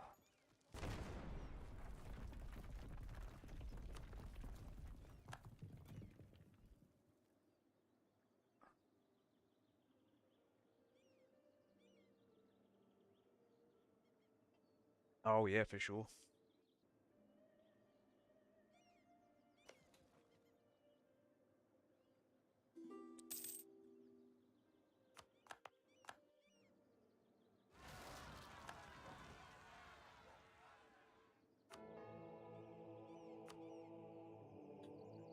Okay. Aggressive expansion pact. Don't care. I'll just do this. Yearly absolutism, even though I don't have absolutism. You know what? It kind of makes sense that you don't have like revolutionary zeal, uh, whatever you call it, modifiers, anything that increases revolutionary zeal. Um,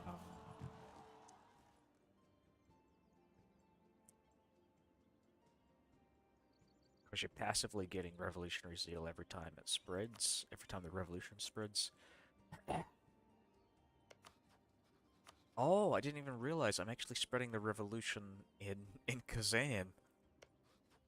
That's actually kind of cool, and also kind of annoying. because I don't want to do that. I want to, you know...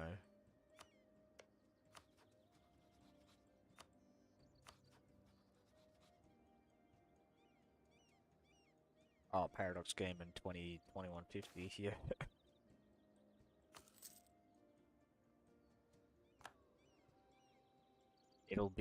It'll take place, slightly after the nuclear winter has dissipated.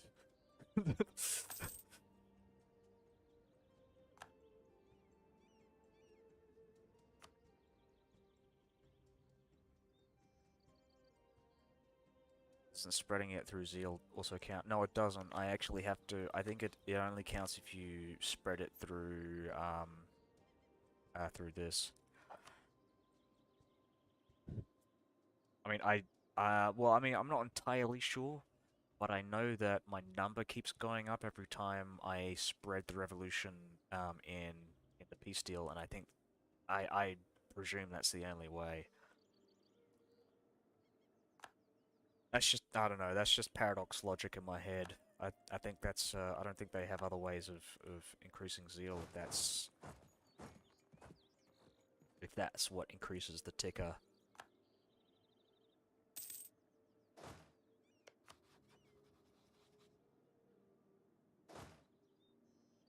Alright, just making sure here. So we're going to be attacking Ajam and Transoxiana and Tunis.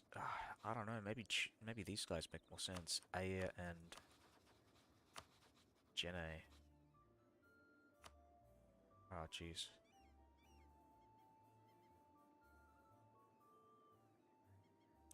Hopefully future game will be more like Victoria than Hearts of Iron or Crusader Kings. Oh, maybe. Though I don't really like Victoria 3, I gotta say. Victoria 3's been disappointing.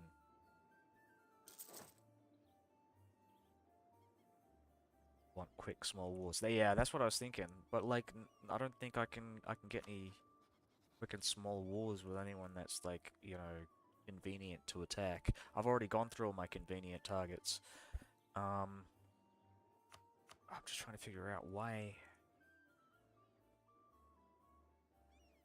I would have thought I would have gotten.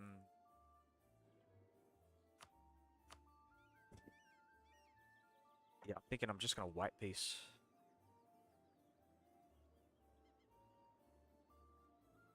Yeah, yeah, I was considering that, and I'm thinking you're probably right. I should.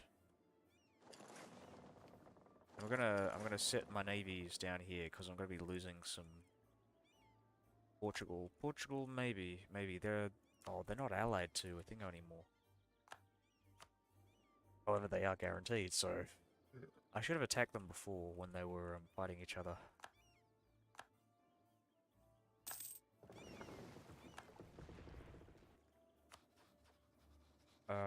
Yeah, I was gonna say maybe attacking the Mamluks, but I just realized, yeah, maybe not.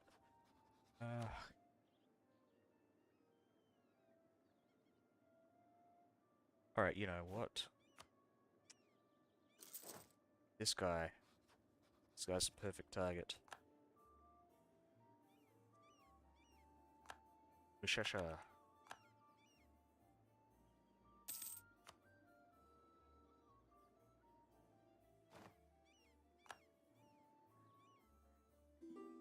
Alright. It's gonna be a while.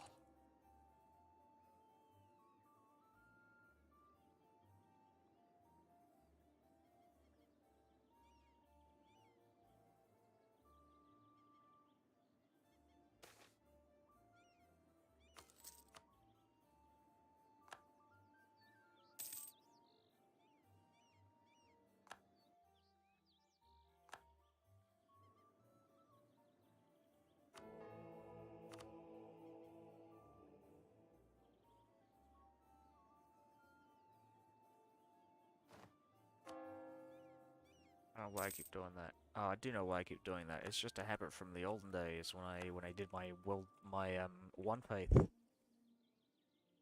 Oh, I haven't told you I've done my one faith actually. I've done my big world conquest playthrough as Norway. It's like it's 3:20 a.m.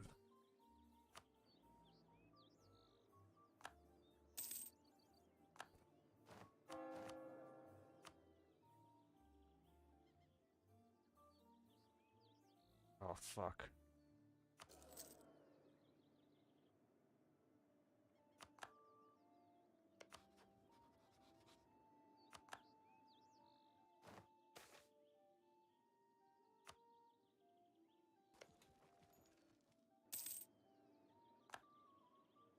Okay.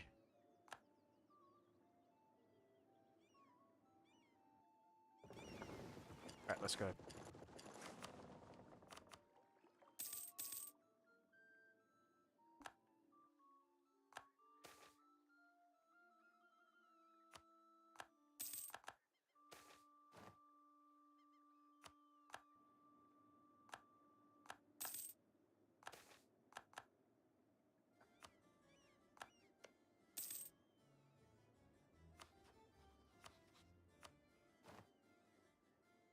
Oh, well, not quite yet.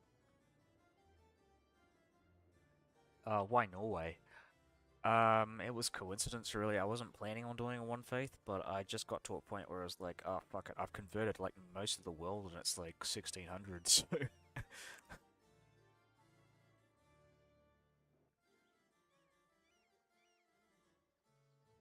But I was doing it as Norway, because I was going for other achievements.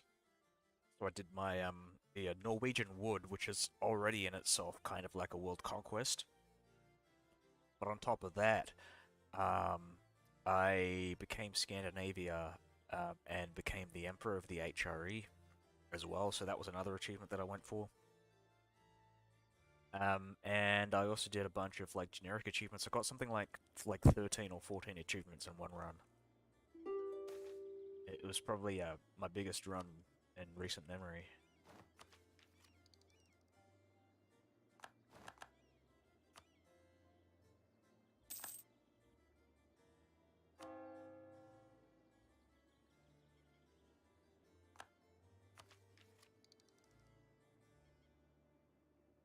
Catholic. I always go Catholic. I don't like Protestantism is really boring, and Reformed is even worse. So, and because Catholicism, right? You've got the papal points. It's so versatile. It's like the most versatile religion in the game. If I can get the opportunity to like change my religion to Catholicism, I would every game, right?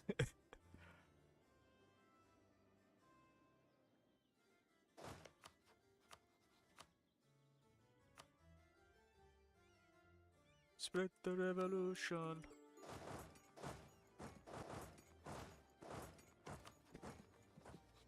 Alright, we're gonna white piece these guys.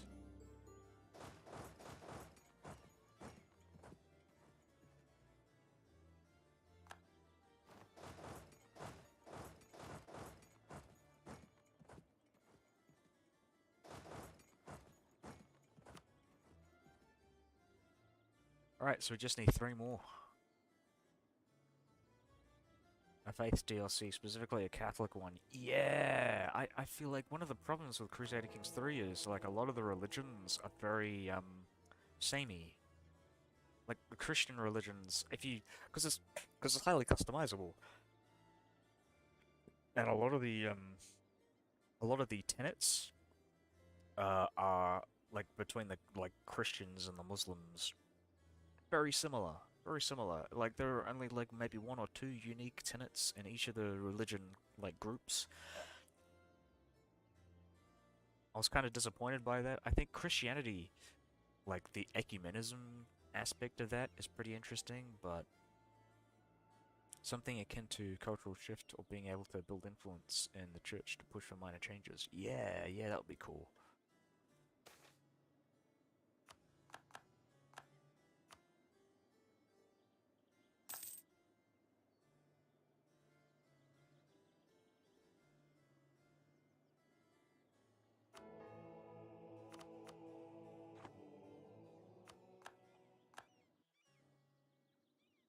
I'm not sure, but I think he had something similar in Crusader Kings 2. But I might be confusing it with with all the conclave stuff.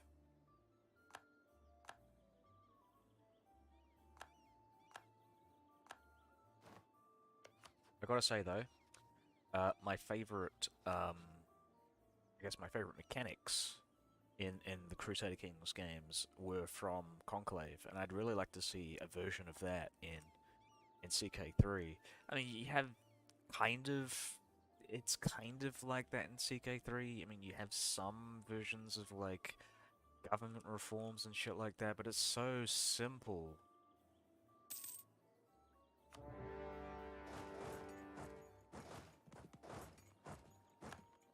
It's kind of boring, honestly. I like government mechanics, I think, are one of the things that they've been focusing a lot on, like RPG stuff. Yeah, jockeying influence in the church, you're right. It was with the Sons of Abraham DLC where you could essentially yeah, you could buy your way into the papacy. I don't think you can do that in CK3, which I think is really disappointing. I feel like that was a pretty fun mechanic, even though it was, you know, admittedly maybe not as useful as like doing like the anti-pope thing and like installing your own pope, but still, I mean, yeah, exactly, yeah, yeah.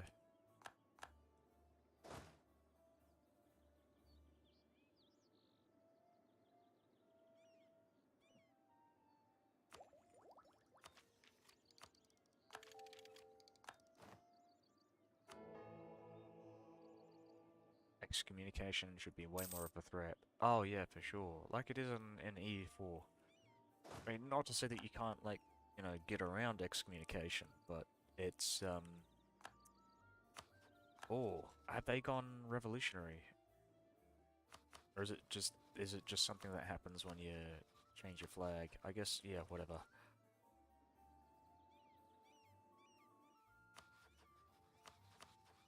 That's weird with the tricolor. Technically, it is a tricolor. It's just a tricolor with a bigger, like, right.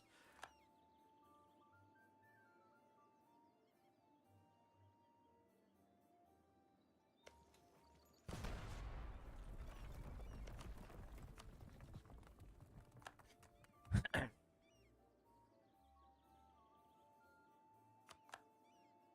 think EU4 in many ways, but it has the worst military system of any current Paradox game. Oh, you think so? What do you think is bad about EU4?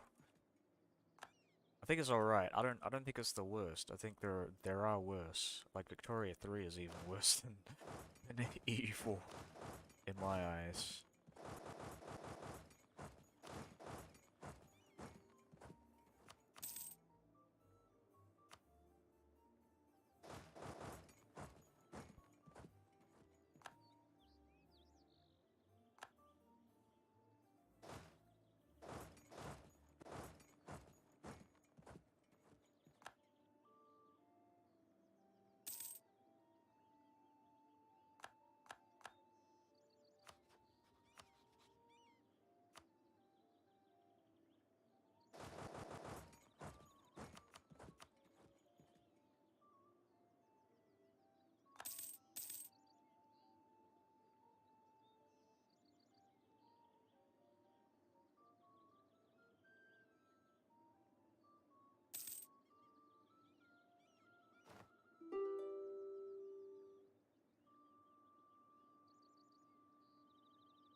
Alright, Serbia, you are now one of us, one of us, one of us.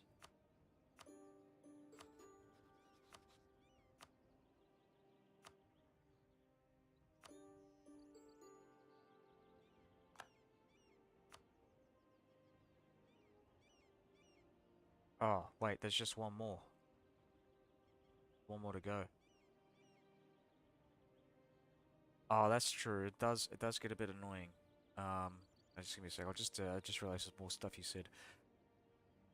I speak Victory 3, but the general system is weird, an era where tactics and professional armies really started to control warfare, and in the game system it's OP, and for late game, moving around the stacks of armies just gets exhausting.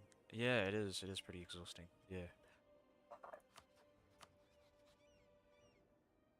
Alright, wait a couple of months, to get this over and done with, and then, piece them out, and we'll go and force Britain, England to become one of us. One of us.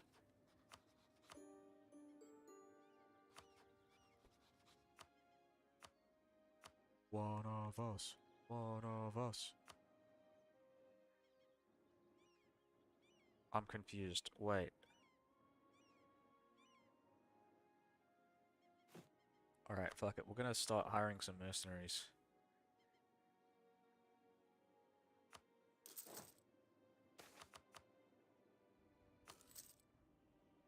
And then we're just gonna fight them. I don't really care about my professionalism right now. Oh, well, that's, yeah, not really making much of a difference, is it? One of us. One of us. Alright, how are we? Alright. We'll just siege the rest of this stuff down. I don't know why I'm not getting 100% with these guys. Oh, is it because they've got, like, fucking states out here in the middle of nowhere? PhD on Revolutionary Theodoro. Oh, man.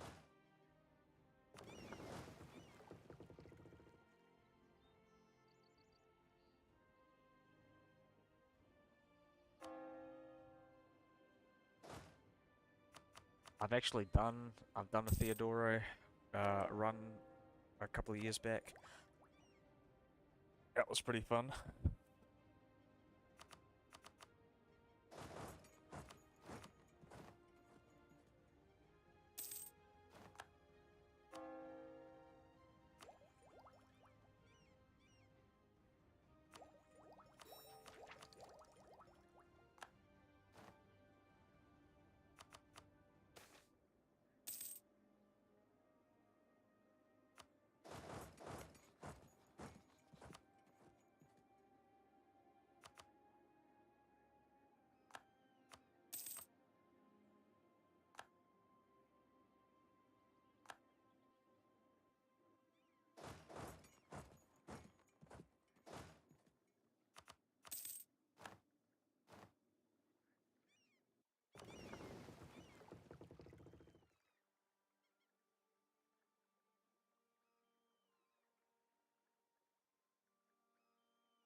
Let's just see. I'm gonna maybe declare war on someone else if I can.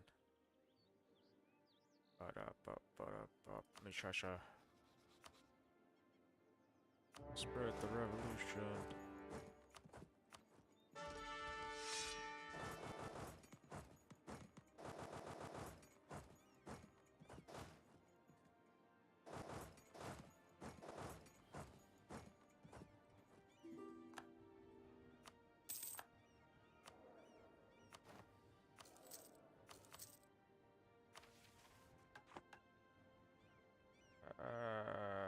Righty, whatever.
Ah, we did it. We did it.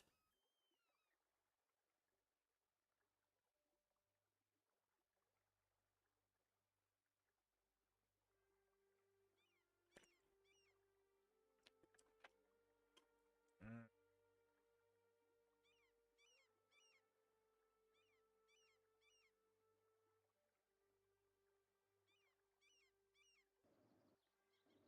Oh yeah, the war score system can be a bit annoying. I've only really noticed it to be a bit more annoying in this most recent playthrough though, because a lot of these like colonial nations, like if you capture like all of their territories on the continent, all of their states, they'll stick around for a bit.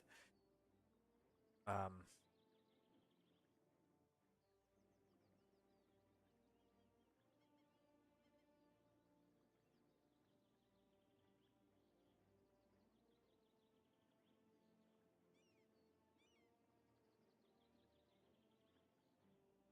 okay, let's see. Check the achievements. What did I do?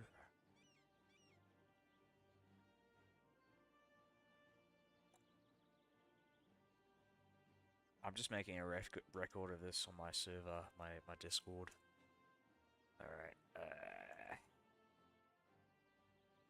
Alright, I'm gonna start playing the next one. Um, Below the Ringia. Oh, thanks.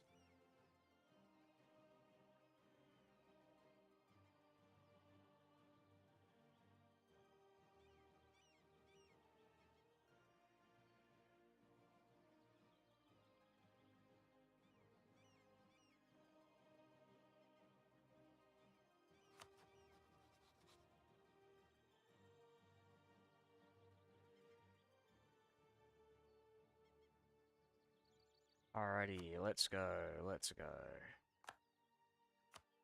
Um, I'll just check and have a peruse just to see like what other countries I can play, but I think for sure.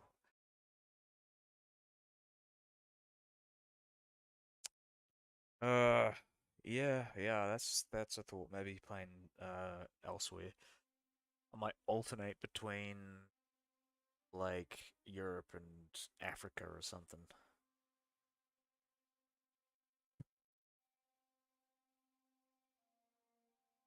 Yeah.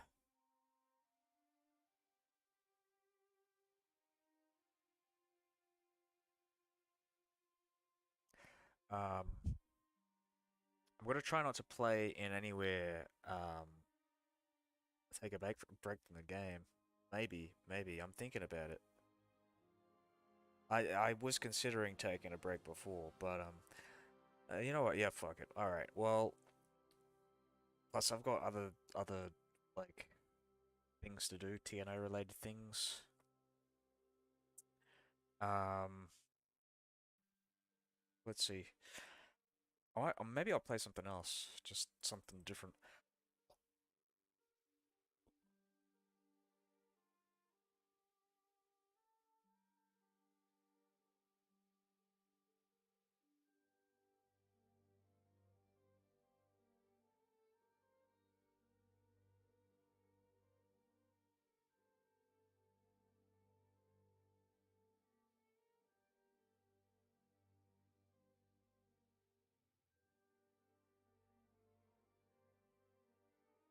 You know what? I'm not gonna play, but I'm just gonna have a look.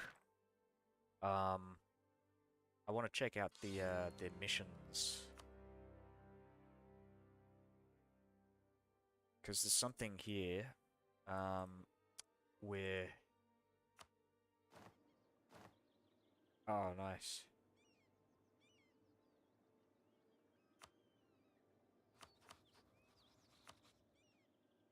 All right, ignore all this. Where are we with the missions? Integrate Nevers gives a claim on Romandy, Chiamberi, and Brescia. So I think this is a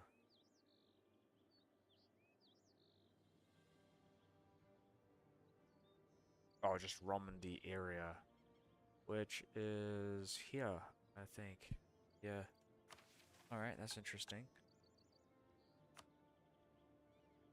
English Alliance.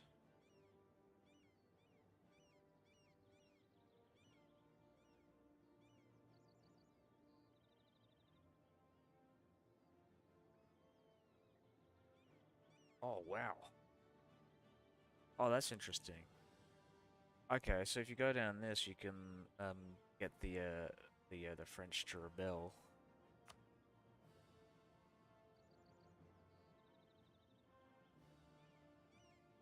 Wow.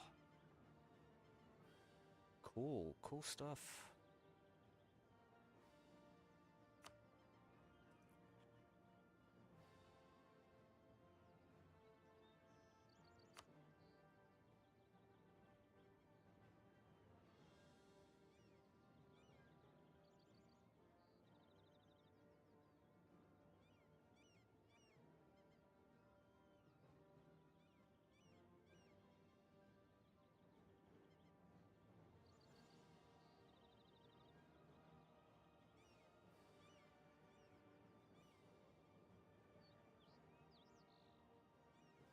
Join the Empire. One of the following must be true. Is a part of the HRE. Is the Emperor of the HRE. Less than one members of the HRE.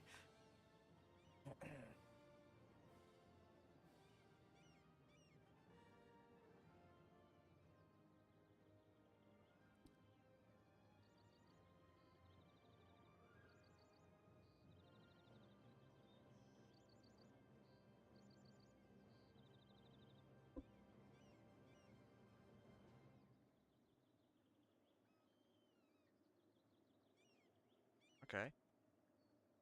What achievements would I go for? Alright, I can go through a bunch. So the one that I'm thinking of, if I'm going to be playing as Burgundy, starting as Burgundy, form Lotharingia and have a female ruler named Marie, or Mary. Mary of Lotharingia achievement. So that's the one that I'm thinking about. I don't think any of these French miners have achievements assigned to them, but I would kind of like to play as one of them in the future. I've played as Provence. I know Provence has that achievement that allows them to go and it's not allows them. Their achievement is essentially as Provence form the Kingdom of Jerusalem. Um, which is pretty cool. I think that was probably one of my favorite achievements to go for because of how, I guess, historically, I guess, relevant it is to Provence, but like it's just a cool achievement. Um, so there's one with Aragon, if I can find it. The Reapers, starting as Aragon, be a peasant republic, and have Madrid and Paris owned by any peasant republic. So, yeah, like a communist republic. Um,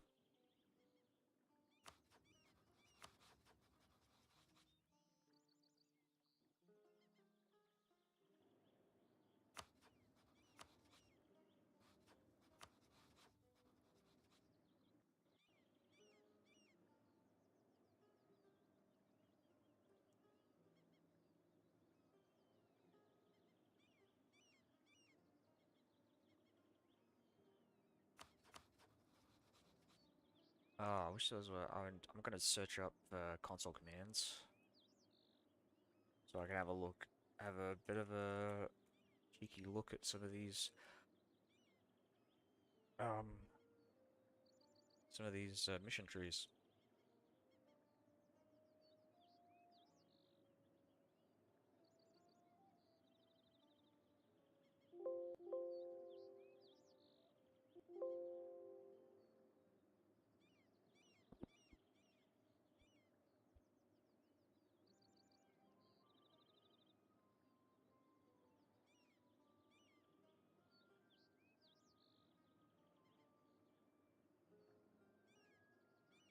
Debug mode.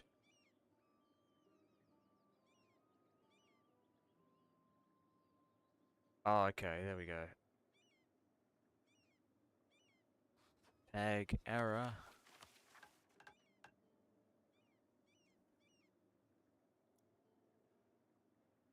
Another thing I kind of want to do is to form Spain as Aragon to do all the Spanish achievements.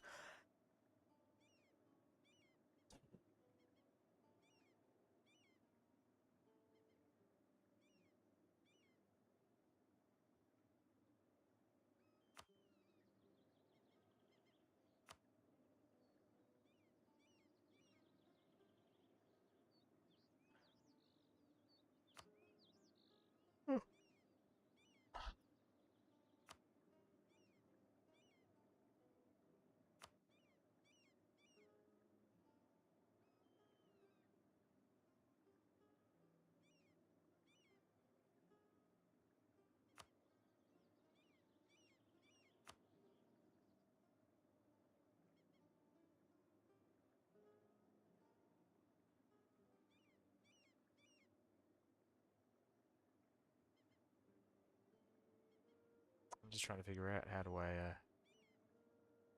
I going to play right now? Probably Burgundy.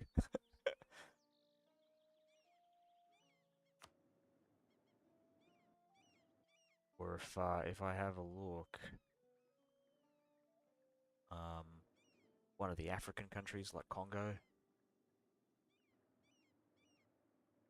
or Songhai, something. Maybe something short.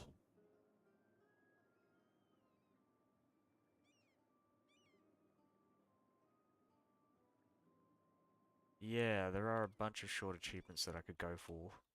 Probably take me an hour or two at most. Um,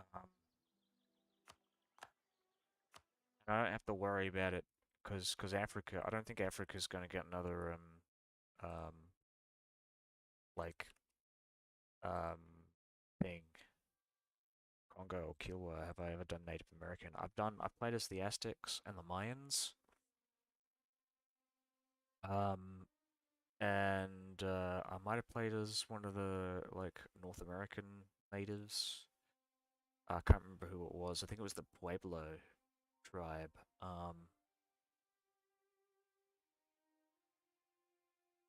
What else? I think that's about it. Yeah.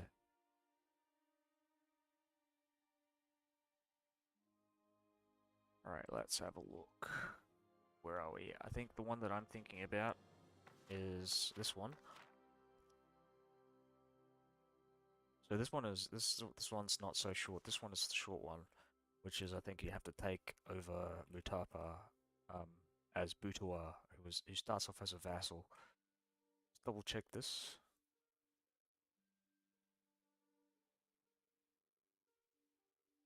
So Zimbabwe and Lower Zambezi areas. What's it called again? Roswy Empire.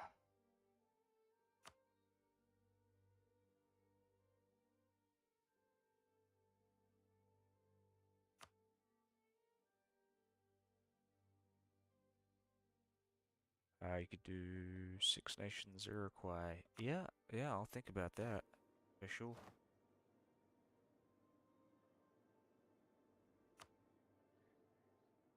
Just have a look. Zimbabwe, Lower Zambezi, right.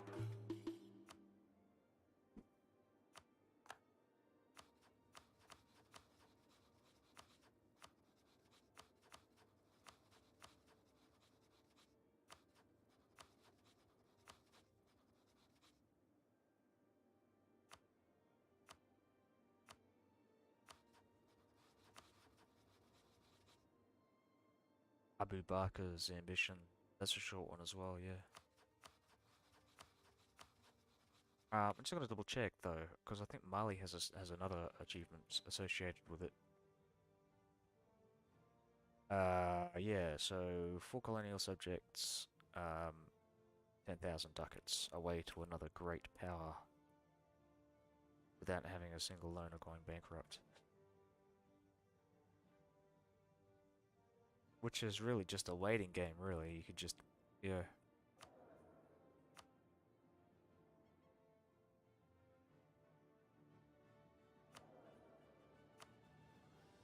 I think I tried playing as Mali. This would have been before the African DLC. I tried playing as Mali and tried to do that, but I got bored because yeah.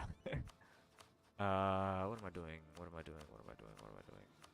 Who do these guys hate? They hate Kilwa. Kilwa will not support us. What else do they hate? They hate these guys. They won't support us either.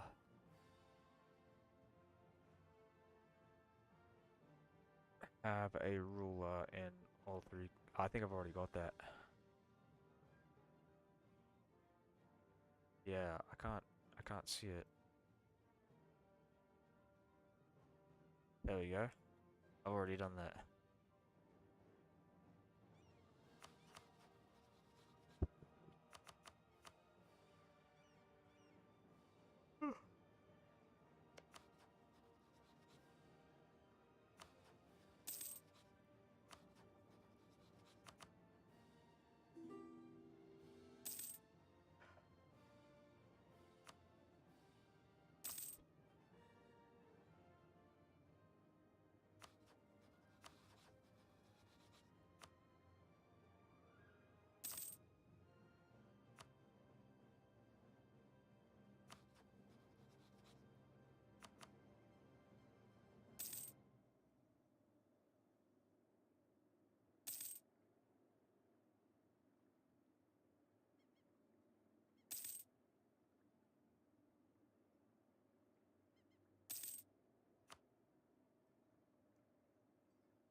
Oh well.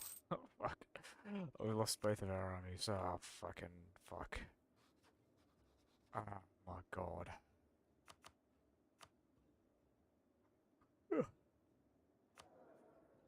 Oh, you know what? I'm pretty tired. I'm probably gonna go now actually. With that horrible loss. How many hours in EU4 do I have? I've got about 5,000 hours, I think. I can find it. Does it not say here?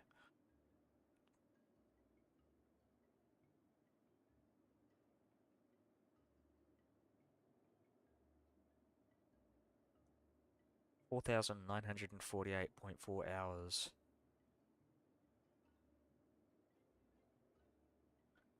Pretty good stuff. Yeah, for sure. Yeah, so subscribe if you're not, if you want to watch my Leather Ninja playthrough. Um,